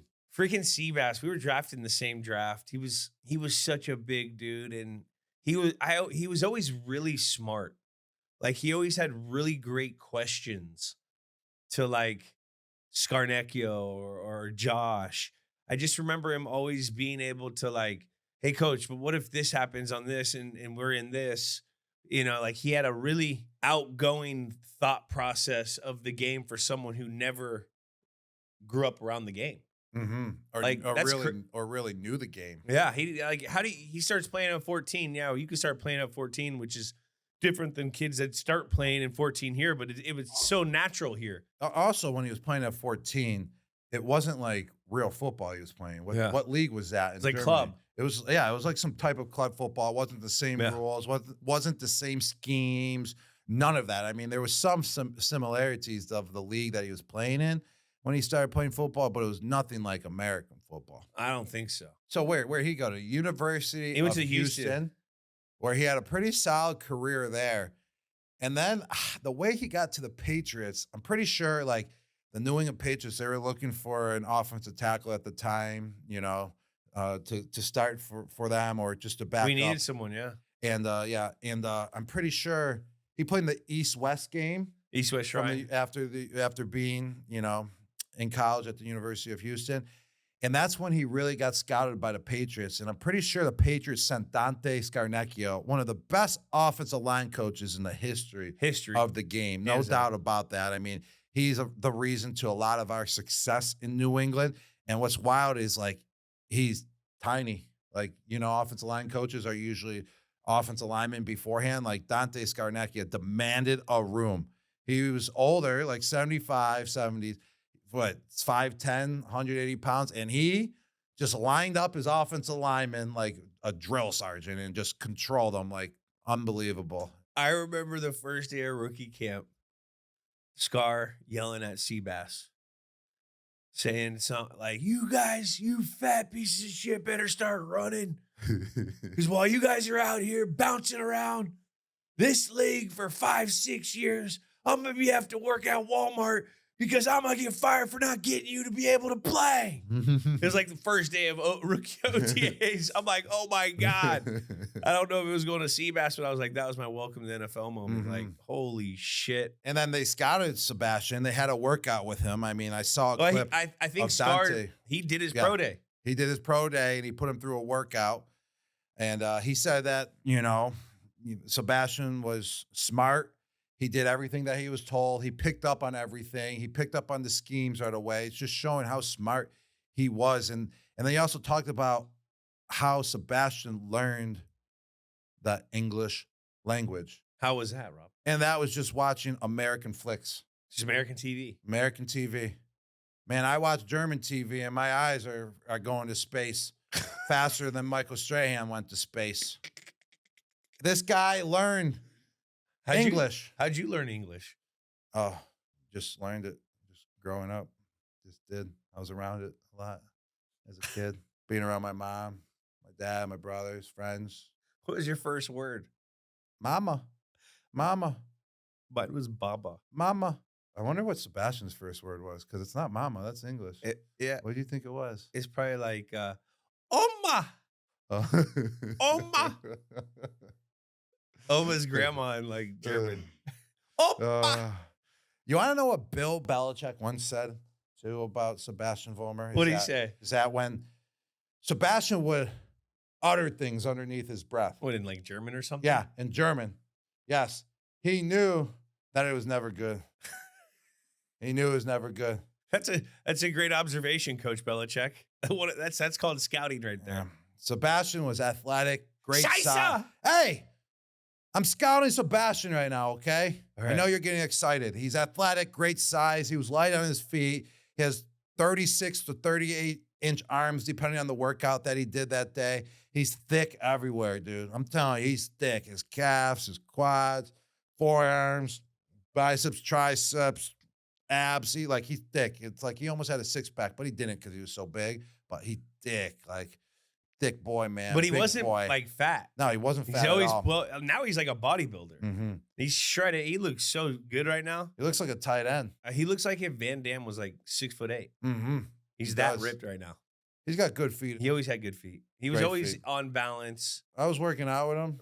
Brian's. Yeah, Where was it? EPS. EPS, yes. EPS, my going into my second year in the league during the lockout, Yeah. right, the NFL lockout, we would always be working out there. I just remember him working out, and I was just amazed how strong he was. He took a 140-pound dumbbell, just went right on the bench, grabbed the other one just like this, that easy, and just started tossing it up for a set of 10. 140-pound dumbbells for a set of 10. Like it was nothing. The Germans have particular beer that makes them very strong. Yeah, well, then let me keep drinking, Jules, because I want to be very strong like Sebastian. And if he was drinking beer to make him strong, I need another beer. Fill me up, please. I already had one. I want one more. I got you. While you fill me up, how about the time when Coach Belichick put him out there and he's told Sebastian Vollmer, hey, if you catch this punt, we're done for the day. Everyone's off practice. Hey, that's No clutch. meetings. What happened? What did Sebastian do? He caught a punt. He and caught a punt. He gave us training camp. That was early in our career. Mm-hmm. It was. That was I think my rookie year or my second year in the league. I think it was my second year. But that was great. Seabass, thank you for coming through. I'll remember it, for the rest of my life that you got me off meetings that night. Thank you. Amen. Because those meetings are way too long. His first start in 2009 was that Tennessee Titans game where it snowed in like October 15th or something like that. He was replacing Matt Light, who was starting. I think he got banged up. We didn't give up a sack. Like it was his first game in. Pressure was on. Young football player from Germany and helps give up 0 sacks. And we blew out the Tennessee Titans that game. What, 59-0? It was 59-0. You want to know why you guys, won that game 59-0 and why Tom threw like 8 touchdown passes In the first quarter. Because he was very comfortable that Sebastian Vollmer was his left tackle. He was comfortable. He was Just like we comfortable. were all comfortable when Coach Belichick said, hey, Sebastian Vollmer, if you catch this punt right here on this windy day at training camp when we've been running you guys for 15 straight days into the ground, not a day off, full pads, twice a day. If you catch this punt, I'm going to give you guys meetings off tonight. But we will have practice tomorrow, but you guys will have meetings off tonight. And what'd he do? He caught the punt when he didn't have meetings. He caught the punt so I could go home and do this quicker. We got to give him a little bit more credit in his broadcasting career because he has made a name for himself in the country of Germany because he's bringing the game and a lot of awareness of American football and bringing it over. And he's doing a great job to translate it. I see a lot of things. He translates English to German. Translator, To yeah. help people in that country understand the game. So he's doing a great job expanding and having an unbelievable role like that. Without a doubt, he's making the game bigger. He probably loves his home country, He does. and he loves football. Mm-hmm. And it's great for him to be able to share the game that he's loved with the people where he's from. That's like some beautiful stuff.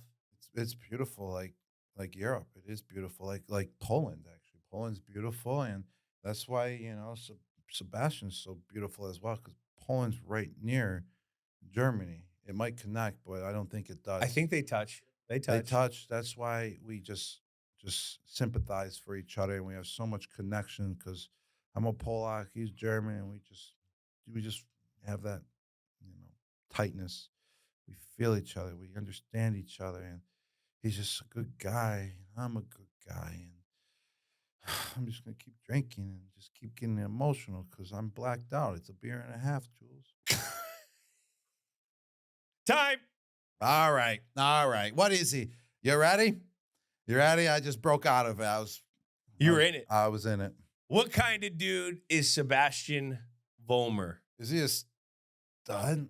He is pretty studly. If you think about it, a guy that he's probably one of the badass dudes from his country, never played our country's most famous sport, most popular sport, and comes in and becomes a fucking damn good football player. All right, on three, you say what you think he is. I'll say what I think he is. All right.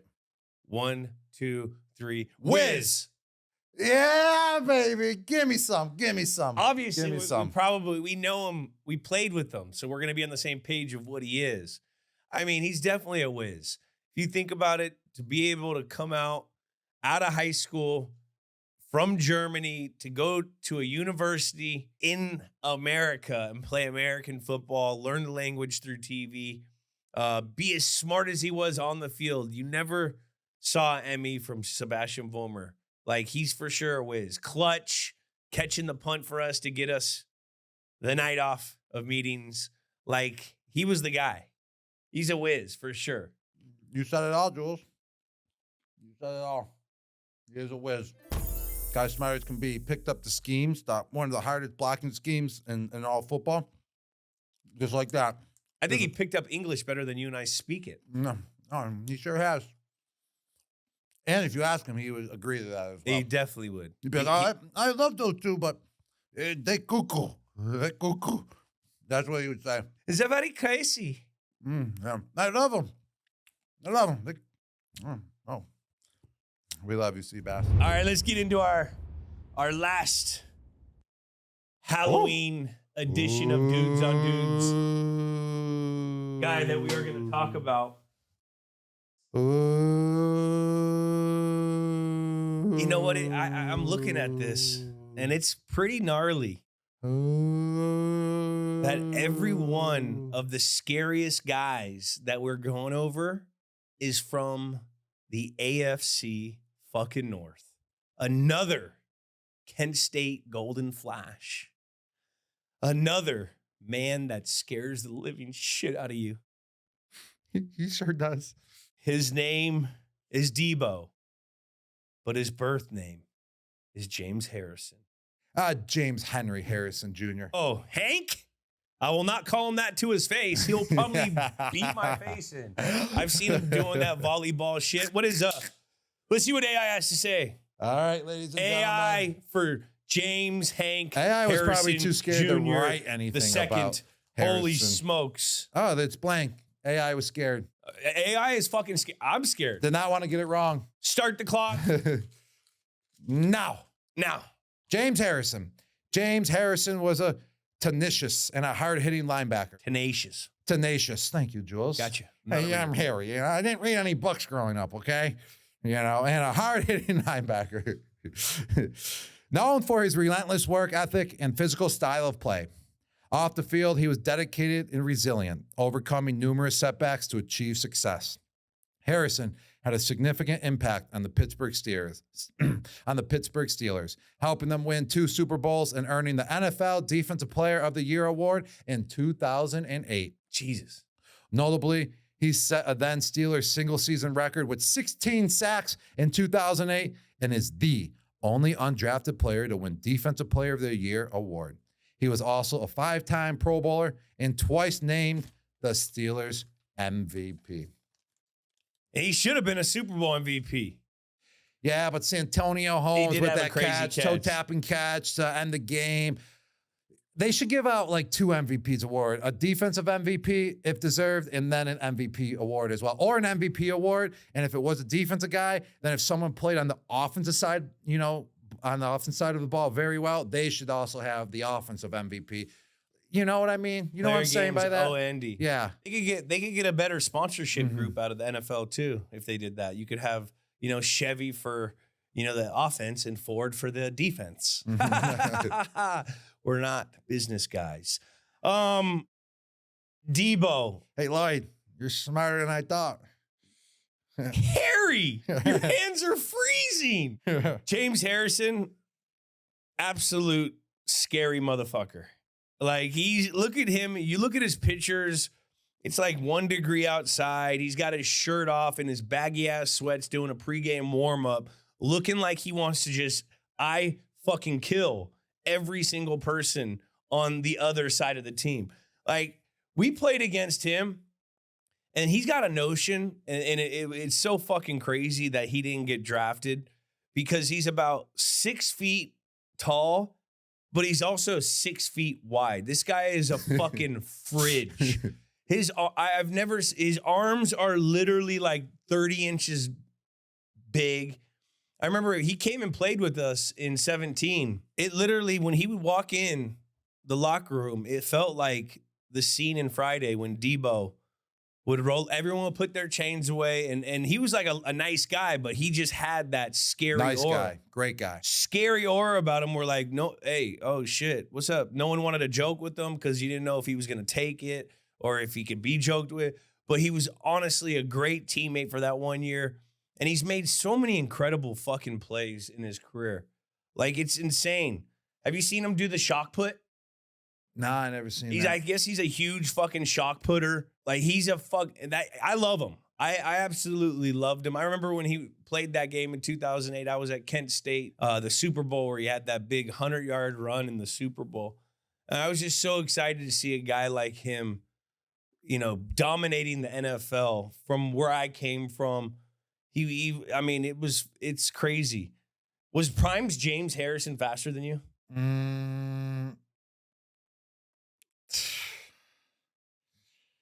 Yes. Was he? Yes. I'm not going to say he wasn't.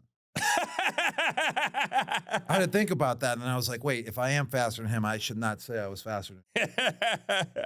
That's like me saying I'm stronger than him as well, which obviously I am not stronger than James Harrison. I don't think anyone is, but I'm going to talk a little football, a little technician on the football field here. I mean, in the blocking aspect of the game, and who you're going versus, what type of guy you're going versus, what type of player you're going versus, who you're going versus, because in the NFL, you scout the player you're going versus. You scout them. You see what type of player they are. You see how they react to, the type of blocks that they're receiving and all that good stuff. And what size he is, what height the defender is that you're going versus. You get in his chest, you throw your shoulder. There's so many different techniques depending on who you're going versus. And I love blocking a guy that's like 6'5", my height, who stands up. Because then I can get in his chest, drive him backwards.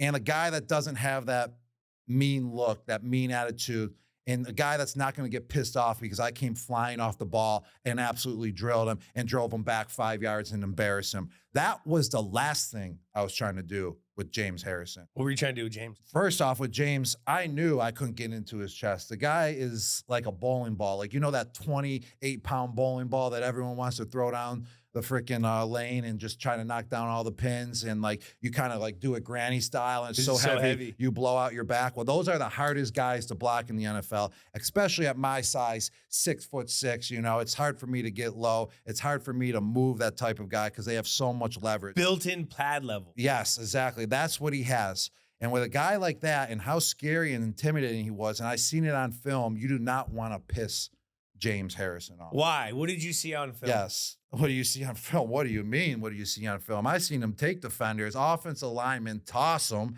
I seen him absolutely level defenders and put them out of the game with a concussion. Dude, he knocked out Josh Cribbs, one of his teammates from college. But literally knocked his ass out. Therefore, when I'm blocking him, it's a guy that you just kind of want to get in his way. I'm not going to come off the ball and crush his skull. I'm not trying to do that because if I piss him off, if I hit him hard and I trigger him, man, I'm going to tell you, he's going to pick me up and throw me to the next play. So I never wanted to trigger him. I always just try to get in his way, with my shoulder, with my hands. So then when the running back came around and you try to make a play, just get in his way again, so he can't make the play. Could you feel his strength? I could feel his strength because then if I start going strength for strength, that's when I lose. Yeah. No doubt about it. That's when I lose the block versus a guy like that in leverage. So every time I just try to just kind of play patty cake, try to let him absorb me. So if I did fly off the ball, he would fly off the ball too. Then I would go backwards, and he would have that And separation. the guy would pass. So I just try to stick on him like a sponge, and just always didn't let him out of my rear view mirror. Just always staying in front of him, never trying to piss him off, never trying to give him a cheap shot. That was the way I blocked James Harrison, and it was a whole different style when you go versus a player like him. That's crazy. See, we're here talking about Rob used to block the biggest, baddest dude on the defensive line. That's fucking nuts. You don't see it's rarely seen, a matchup with the tight end and the 9 technique fucking D end or what, the outside linebacker that's playing down. Like that's usually not the point of attack a lot of times, is it? You watch that film? Yeah, you always want to get the tackle on those guys, but when you have a tight end in that situation that's willing to do it, willing to get dirty, to the net. That's what expands your offense. That's what expands the run game. That's what expands the play action game as well. And I kind of use that to my advantage, and that's actually what helped me get open plenty of time on the play actions when the linebackers step up because they thought, I'm coming out to block. But James Harrison was a terrifying pocket pressure player. Low. He got so low. His shoulder. He would have that shoulder dip, and he would just get right by the offensive tackle, even though the offensive tackle is twice his size, kind of like looks like twice his height, but he would get right underneath him, and he was so strong, he would just rip right through his arm and then get to the quarterback. And he was quick enough to take kind of an outside angle. Run the hump. Yeah, run the hump and then bolt right to the quarterback. He also would have a great changeup where he would just use his strength. He'd get right up in that chest of that guy who was about 8 inches taller than him and push his ass right back into the pocket and blow up the quarterback. And that's the exact leverage I was talking about, and that's why I didn't go toe-to-toe with him off the line, because he would get that leverage and he'd push me back. So I would just try to stay on him and not let him get that force to be able to push me back. So just being a smart player. Have you seen his workout videos? His workout videos are freaking ridiculous. He has like 845s on each side when he's freaking benching like 555 pounds. You see, he does. It's just ridiculous. His conditioning, he gets like a 30-pound or a 40-pound medicine ball, and he plays volleyball with it, where you have to catch it and throw it. I have seen that. That's hard. People don't realize that's hard. That's heavyweight, and he does it for a long round. Like, it's so fun to watch his workouts because he does like some world's strongest man shit all the time. Where like he'll have like a boulder he's pushing, or he's fucking pulling a goddamn car, or throwing fucking rocks that are like 900 pounds. Like he's just he's a cool dude, man. And the one thing, would you agree? Does his voice not match his body? I think it does match his body. It does? Because I don't think it's like a low, scary voice. It's not as low as you expect. Yeah, so I don't think it, like you would think with that guy, he's like, hey, how you doing? You were expecting that low. No. It's not high though. No, it's not high. It's kind of like James, I'm not saying you have a high voice. Which is kind of good, because imagine if it was that low, it would be like even scarier. Yeah. Like, I remember I got one of his shirts. Remember he had the Debo shirt in the locker room? I still have the Debo shirt somewhere here. He's like, he can lift like whatever, 600 pounds, bench, squat, deadlift. But what I love about him is that he always posts his resume of, recovering. Yeah. Of how he recovers off of those lifts, how he was recovering in the NFL. And he would put like 350 acupuncture needles in his every body, day. like every other day. And he would post about it like, you got to be a freak. You got to be intense in order to get 350 needles poked inside of your muscle tissue and just take it like an absolute champ. Like, that just shows. Like he's dedicated. Like he's doing whatever it takes to be at that level that he needs to be at. Who is the Mount Rushmore of strongest guys we played with, you think? I would say Sebastian Vollmer. Left tackle. Was Vince Wilfork. He was super strong. He didn't really have to even like work out that much. He would just walk in the weight room and toss up like 500 pounds in the bench. Yeah. Marcus Cannon. Cannon was the strongest guy I ever saw. In the squatting world. Oh my gosh. I remember Cannon would be squatting and there'd be 15 fucking 45. And the thing would be bouncing. I swear, I think he had like 12 45s on each side. Remember that? And the bar would be bending.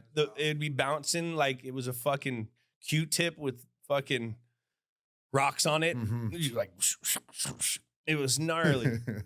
Who else? That was a good imitation right there. And then Brandon Bolden for pound. Bolden didn't even work out. He was like, yo. But he pound for pound when we do all those oh my gosh. I wasn't saying like that was a bad thing to work out. He didn't need to work out. And then I'm like, dude, how are you so strong and ripped? He's like, yo, I carry my kids around. And I'm like, dang, I gotta start having kids. And I still haven't started. And this is 8 years later. I would still be playing if I had 10 kids. You would always do those. Remember, we'd always have to do those explosion recordings for some certain things, like the Kaisers. And he would always be the absolute, he'd blow people out by 1,000 points because he was just so explosive strong. I'd say that's probably our Mount Rushmore. Yes. His last Kent State game, you know who he sacked 5 times? Miami of Ohio. Oh, Big Ben. His fucking teammate. Ben Roethlisberger. No one's off limits. No one is off limits. We saw what he did to Josh Cribbs when he was in a Browns uniform. We saw what he did to Ben Roethlisberger when he was in a Miami of Ohio uniform. Like, he is fucking Freddy Krueger, bro. This is the perfect guy to have on the goddamn Halloween episode. You know, we're talking about his, defensive skill set and all that. But what about every time he had an interception? He always almost like brought that ball back to the house. Obviously, with one of the biggest Super Bowl plays in history, the 100-yard return versus Arizona Cardinals. And if they scored right on that drive, they were saying the game was going to be over going into half because the Cardinals had that big of an advantage and that much momentum going in. But he saved the Steelers that game with that interception to the house. It looked like he was about to be tackled 8 different times, and he just kept going and kept going and kept going. He's kind of like a fullback mixed with a running back when he's running the ball. It's like Mike Allstott. Yes, exactly like him. He's Mike Allstott of the defensive side of the ball. Did you hear that he's going to be fighting Ochocinco? He will be fighting Ochocinco. Ochocinco versus James Harrison. What are you thinking, Ochocinco? What the fudge are you thinking? I'll tell you right now, Ochocinco's got some balls. He does have some balls. He raced a horse. He's fought a couple times. And he's lost all the fights, though. Has he? Yeah, he lost a fight. He fought one time. There's something to be said about a man that loses a fight and keeps coming back. He keeps coming back. Ochocinco don't back down. He doesn't. No, he doesn't. But what's he thinking? What is he thinking? It's UFC, right? It's MMA style. MMA style? Yeah. I mean, the only way you'd have to fight James Harrison is if you go box him. If he couldn't bring you down. Ochocinco is 6'1", 190 pounds about, I would say. He's probably like, He lost to Brian Maxwell in a boxing match. Did he? Yeah. It wasn't that pretty. I'm not saying he probably beat the shit out of me, but I'm not fucking James Harrison. James Harrison is a scary man. Should we go? We should go. I got a what if scenario. Do you think we can beat James Harrison if we tag team versus him? You mean if we tag team James Harrison? No, like you and I versus James Harrison. I really don't know. And I consider myself a tough guy. And I consider you a large, tough human as well. We would have to game plan. You have to game plan because the Steelers do what they do. They do what they do. They do what they do. They do. They do it very well, but they do what they do. They do what they do, and they don't adjust. They don't adjust. They do what they do, and they do. Well, we'd have to game plan James Harrison for that fight. Time. All right. But what kind of dude is James Harrison? Okay, I have 2 that I think he is. I don't think he's a dude's dude. I played with him, and he was kind of a dude's dude, but I was too scared of him the whole time for him to think that he was a dude's dude. The freak. He's either a freak or dog to me. I think it's a crazy thing that if he's a freak, that he was an undrafted freak. That's probably a stat that we'll never say again. And that's freaky. I mean, he is a freak for sure. I would not disagree with a freak. He has dog in him. There's no doubt about that. He's a relentless dog. He's a dog he's a pit bull. He's just never going to stop. It's the pit bull that's untrained. That has the locked jaw and just never letting go until that jaw finally gets tired after like 10 you got to hours. put him down. I think you got to put him down basically. You got to kill him to let him go. But he's also a freak with that interception and the stride. His stride when he's running is ridiculous. I mean, it's freaky to have a stride like that at that size with that much mass and to be able to run like that. That's freaky. That's freaky tangibles. Dude, no one, they say he's 6 foot. That dude's 5'11". He may be 5'10". He about my height. And he's 260. And he runs just as fast as me. Okay? If you want to call that not a freak, you're fucking crazy. Yeah, you are crazy then. He's a freak. Freak. He's a freak. James Harrison, freak. Stamp it. What does AI have to say? This dude was born on January 9th, 1978, and stands at 6'1" and weighs 192 pounds. He was drafted as a wide receiver in the second round of the 2001 NFL draft and played wide receiver for the Bengals, Patriots, Dolphins, and the Montreal Alouettes. He was a 4-time All-Pro and the NFL receiving yards leader in 2006. Originally from Miami, he played college football for Santa Monica College and Oregon State University. Off the field, he's known for flamboyant personality and antics, including a name change, reality TV appearances, and an active social media presence. Wow. Jules, who do you think we're talking about, buddy? Let's get on Chad Ochocinco. Ooh, and what's the first thing you think of, Jules, when you hear the name Chad Ochocinco Johnson? The first thing I think of, one of the wildest card moments or wildest moves ever, it was we traded for Chad, and we were installing the offense, and during installation, Chad O'Shea, our coach, you know Chaddio. Yes. He goes, Love all Chaddio. right, guys, we got everything. It's all good. You just don't be seen. I'm going to let you out of meetings early. Don't be seen. We still have a team meeting. Don't be seen. We have a team meeting. Wait, so clear this up. You got let out of meetings early, but early. We have a team meeting still? We still had a meeting after, so we had like an hour and a half for a meeting until the next meeting, but All right. Chad had to get some shit done. All right, We got everything installed. We had a pretty smart room, and so he let us out early. Well, Chad thought it was smart, and this is Chad's like first couple weeks there. He thought it was be smart to leave the facility and on the way out, poke his head into Bill's office and ask if he wanted anything from Starbucks. And so that's wild. that is What did he think it meant to not be seen? Like to not go on Twitter? I don't know. To not post a picture online? I think he was just new and he's still trying to be friendly in the whole thing, but like it was a total accident. total accident. And then, the next time we had receiver meeting in the room, O'Shea was like fucking, he got ripped a new asshole because, what are you doing letting guys out early, this, that. It just was a whole thing.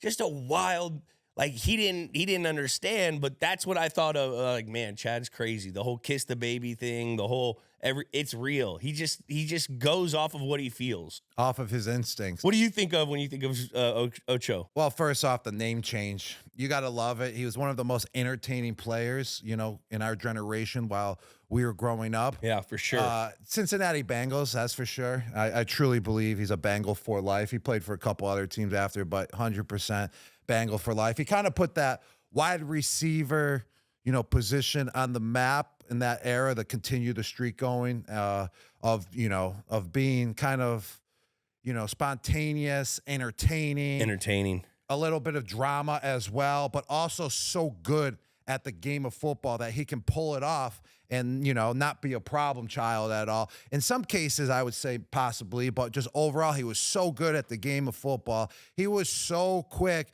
that he could pull off all that dancing that he was doing. He could pull off all that trash talk that he was doing. He could pull off all those antics off the field during the offseason that he was doing, going, playing soccer with the MLS teams, kicking extra points as well during the preseason games. I mean, this guy had talent, and he had so much talent that he could be a wild card dude whenever he wanted because of that type of talent that he had. And you got to appreciate that as well, because it's just cool, man, to see just someone be themselves. That's who he is, He is. It's not like he was doing it for a show, which it was a show, but he was truly doing it because that's just how he was born. And you got to respect that aspect of his game and of who he is. He was like the first guy with 1 million followers on Twitter in the NFL, I think. Tom absolutely hated that he was on Twitter because he was Mr. Twitter. He had like 3 million followers. The second highest person was like 200,000 in the NFL, and this is in 2012. He got traded to the New England Patriots, and he was always on Twitter still.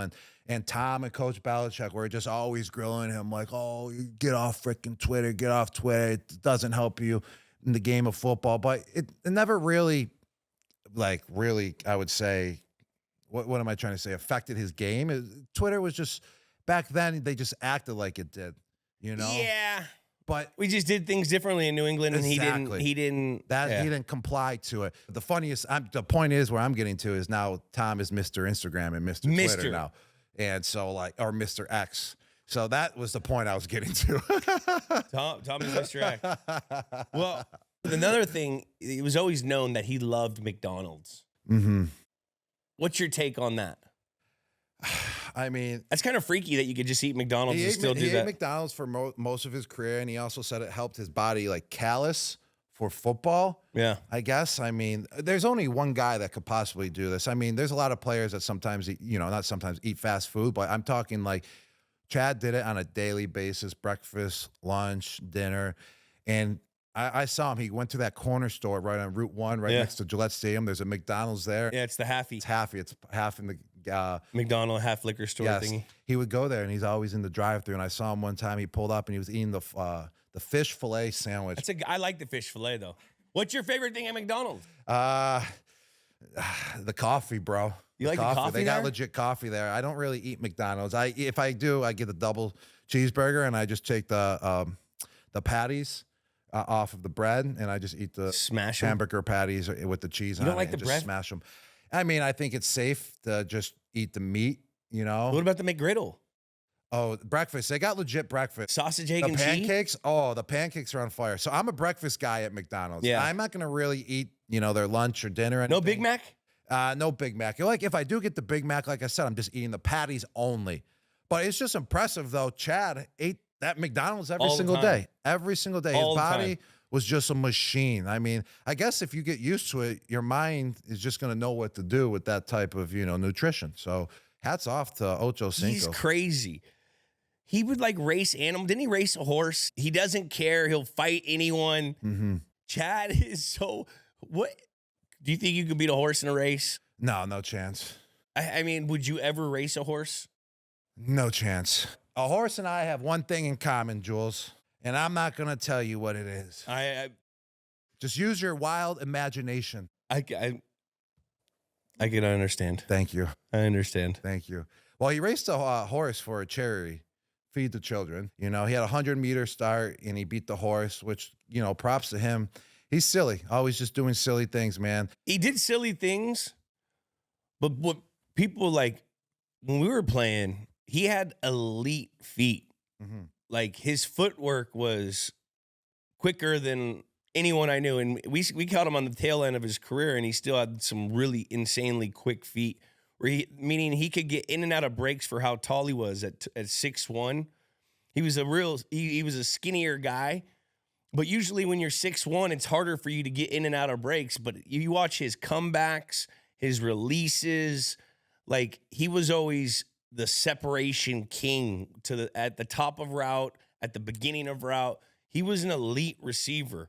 Now, with all the antics and stuff, we all remember him because that's probably because he didn't win, but he was a fucking elite receiver that had a lot of production for a long time in this league. He was so quick. He had the best releases in the game as well. And like you said, I think he was the quickest play. He had the quickest feet in the game of football. It was like pop, pop, pop, pop, pop, pop, pop, pop, pop, pop, pop, pop, pop, pop. He would go side to side with it as well.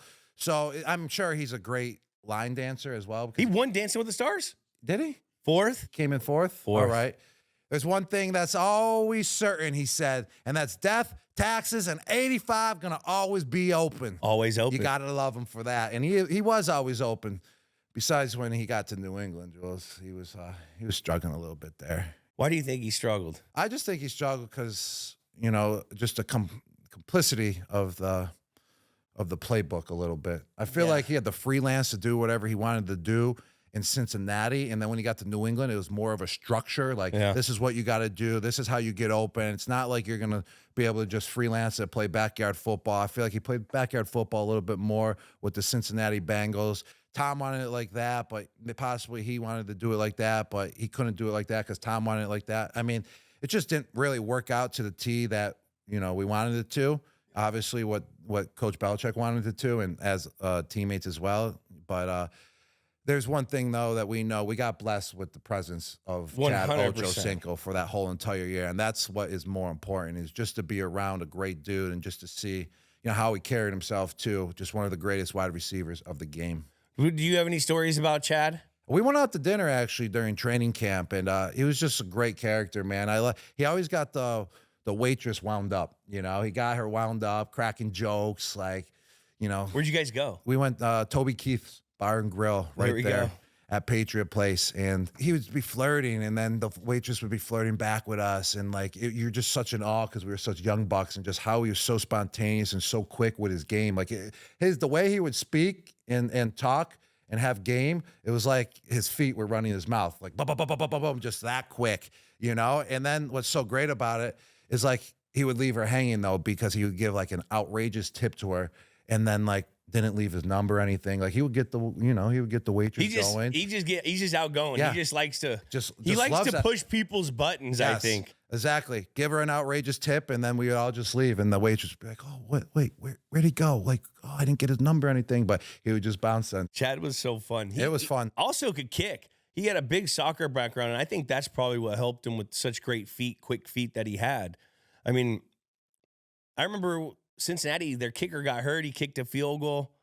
He kicked a couple field goals. I think he kicked a 30-yarder. He played in soccer leagues. I think he tried to play in a professional league at one point. He tried out for the Kansas City MLS team during the 2011 NFL lockout. And while he was trying to do that, I was doing my wild dude shit, Jules. I was at the University of Arizona during that lockout, and I was at the pool parties dancing up on the stage and everything at the pool parties. I was freaking pounding beers, and everyone was like, "Oh, you're going to be in big trouble by Coach Belichick after the lockout." But what did I do? I showed up, and I was just as wild out on that football field in training camp, baby. That was my favorite offseason, was after my rookie year, because we didn't have to go in at all. And I got to be wild as possible because I had a little bit of money. I was 21 years old, and I was just running around college campuses, just being an absolute wild maniac. It was the greatest offseason of my career, no doubt about that. What did you do during the lockout, Jules? I just told you what I was doing. I actually took a couple classes at Kent. I was in LA, trained out here. Didn't we have like a fucking we had like a couple team practices at BC during the lockout? Remember that? When Brady called a couple? We did. We had about 3 practices at BC. That was really cool. That just shows the leadership of Tom, just how wild of a leader he was. Tom wasn't a wild card. He was a wild leader. And that just shows, why he's, one of the greatest player to play. Could Chad kick the field goal kick of destiny for that you do everywhere? Yeah, 100%. So easy? Yeah, he kicked an extra point in a preseason game, which that's a lot harder than kicking the kick of destiny. I mean, I don't have a line, no one's snapping it. The ball's just sitting there on a tee for you, and it's easy, just a layup. And freaking, I missed twice. So Chad Ochocinco, I actually need you for the kick of destiny. I'm actually not doing it this year, but in the future, I'll possibly be doing it again. So I want Chad Ochocinco as my coach or my replacement for the kick of destiny. Now, how far is the kick of destiny? 25 yards. So it's 25 yards. I was kicking it on the 15-yard line. And so how far do you think they would have to handicap Chad's kick, because he can kick it better? So we'd have to bring. I would say he would have to kick a 40-yarder. A 40? Yeah. I think he got 40 easy though. I mean, but no. He does have 40 easy, but that's the point. I've missed the last 2 years, so we need someone to make it now. Okay. And we want him to make it as well for the fans out there and for FanDuel and for just the kick of destiny. But what about his TD celebrations as well? He was one of the best in the game. He wore the gold jacket that said Future Hall of Fame 2000 with 2 question marks as a post-touchdown celebration. How about the cheerleader proposal? I actually got to take some tips from you because I'm now dating a cheerleader. I've been Chad Ochocinco. So you proposed in the first freaking 4 seconds you met her, which is pretty impressive. So call me up. I need some tips, brother. And then he was putting the football like a damn golf ball as well when he took the pylon. Did you do that ever? I never done that, man. My craziest TD celebration was just spiking the ball. Or actually when I was, the one in London as well, when I did the booty shaking. Yeah. That was pretty impressive. Then you did the soldier. I did, yeah. The soldier of guarding the Buckingham Palace. Buckingham Palace walk. Yes. Yeah. Now he took the camera once and was filming. This was like the full generation of overly celebrated, crazy, get your popcorn ready celebrations by receivers. Remember, like Joe Horn, he was taking cell phones out. You got Chad doing everything Chad's doing. T.O. and his celebrations. I mean, this was like the era where they were getting fined. They were getting penalized for it too. They didn't they didn't care, but it was still fun. You know, that was the no fun league at the time. It was. I remember that when everyone was translating NFL as to be the no fun league because they kept finding Ochocinco and all the other guys that were being entertaining, to the fans. So James Harrison or Ochocinco, they're fighting here soon. Super Bowl weekend, MMA style. Who are you going with? It's MMA style. I'm going with obviously James Harrison. The thing is that this is how crazy Chad is. Why the fuck are you fighting James Harrison, who I think he knocked him out of a game once? James Harrison is a freak of nature. He's just going to get a hold of Ochocinco and just break him in half. Does Ocho think that he's going to box him? Ochocinco's going to have to. Yeah, boxing is a different story. It's different. This isn't boxing, he can be quicker. though. This is MMA now. This is MMA style. Like, James can put his hands on him and do whatever he wants to do to him. James plays volleyball with like 80-pound balls. Remember when he throws it over the thing? Yeah, he does. So you know he can catch motherfuckers. Yeah, Ochocinco's wild. He's wild. I love it, though. Keep being wild, Ocho. Time. Let's go. What kind of dude is Chad Ochocinco, ladies and gentlemen? What Jules? kind of dude is Chad Ochocinco? Come on now. I wouldn't really say freak. I mean, his feet were freaky. Freaky feet. Yes. Dude. Yeah, he was, man. He was all about the guys. He was. He brought us out to dinner. Yeah, he always invited us. When he was in New England, invited everyone around. He was a dude's dude, no doubt about that. Wiz. Yeah, I wouldn't really go that far because, like I said, I think he struggled with our playbook a little bit. As so did I. I didn't even play my rookie year because I didn't know our playbook. Yeah. It's tough. It's a very tough playbook. He's got a dog in him too. I mean, he don't care. Does. He'll freaking challenge anyone to anything. I mean, he raced a horse. He'll box you. He doesn't care. But I think he's a stud. I think he's a stud as well. I feel like that's the feet. Field goal. Look how he's doing off the field now. He's a lovable guy. But he's a stud to me. Mm-hmm. He is a stud. I mean, just the way, he presented himself on the field and off the field. That's when you know you're studly, Yeah. And he was so fast, and he was such a stud that he had to race a horse because horses are studs. So that makes Chad Ochocinco a stud. A stud keeps the girl waiting at the bar. Yes. Like he did. Yes. Knows that, sure. He could have probably took the little lady on a date, but just did it just to, I don't know. He's a stud. Just to be a stud. On 3, 1, 2, 3, stud. Well, that's been another episode of Dudes on Dudes. Subscribe on Apple Podcasts, Spotify, Amazon Music, wherever you listen to podcasts. Comment a dude you want us to do, and remember, rate and review. Leave a 5-star review on Spotify while you're there. Remember to follow Dudes on Dudes on YouTube, Instagram, X, TikTok, and Snapchat. We'll see you guys next week. Dudes on Dudes is a production of iHeartRadio. For more podcasts from iHeartRadio, visit the iHeartRadio app, Apple Podcasts, wherever you get your podcasts.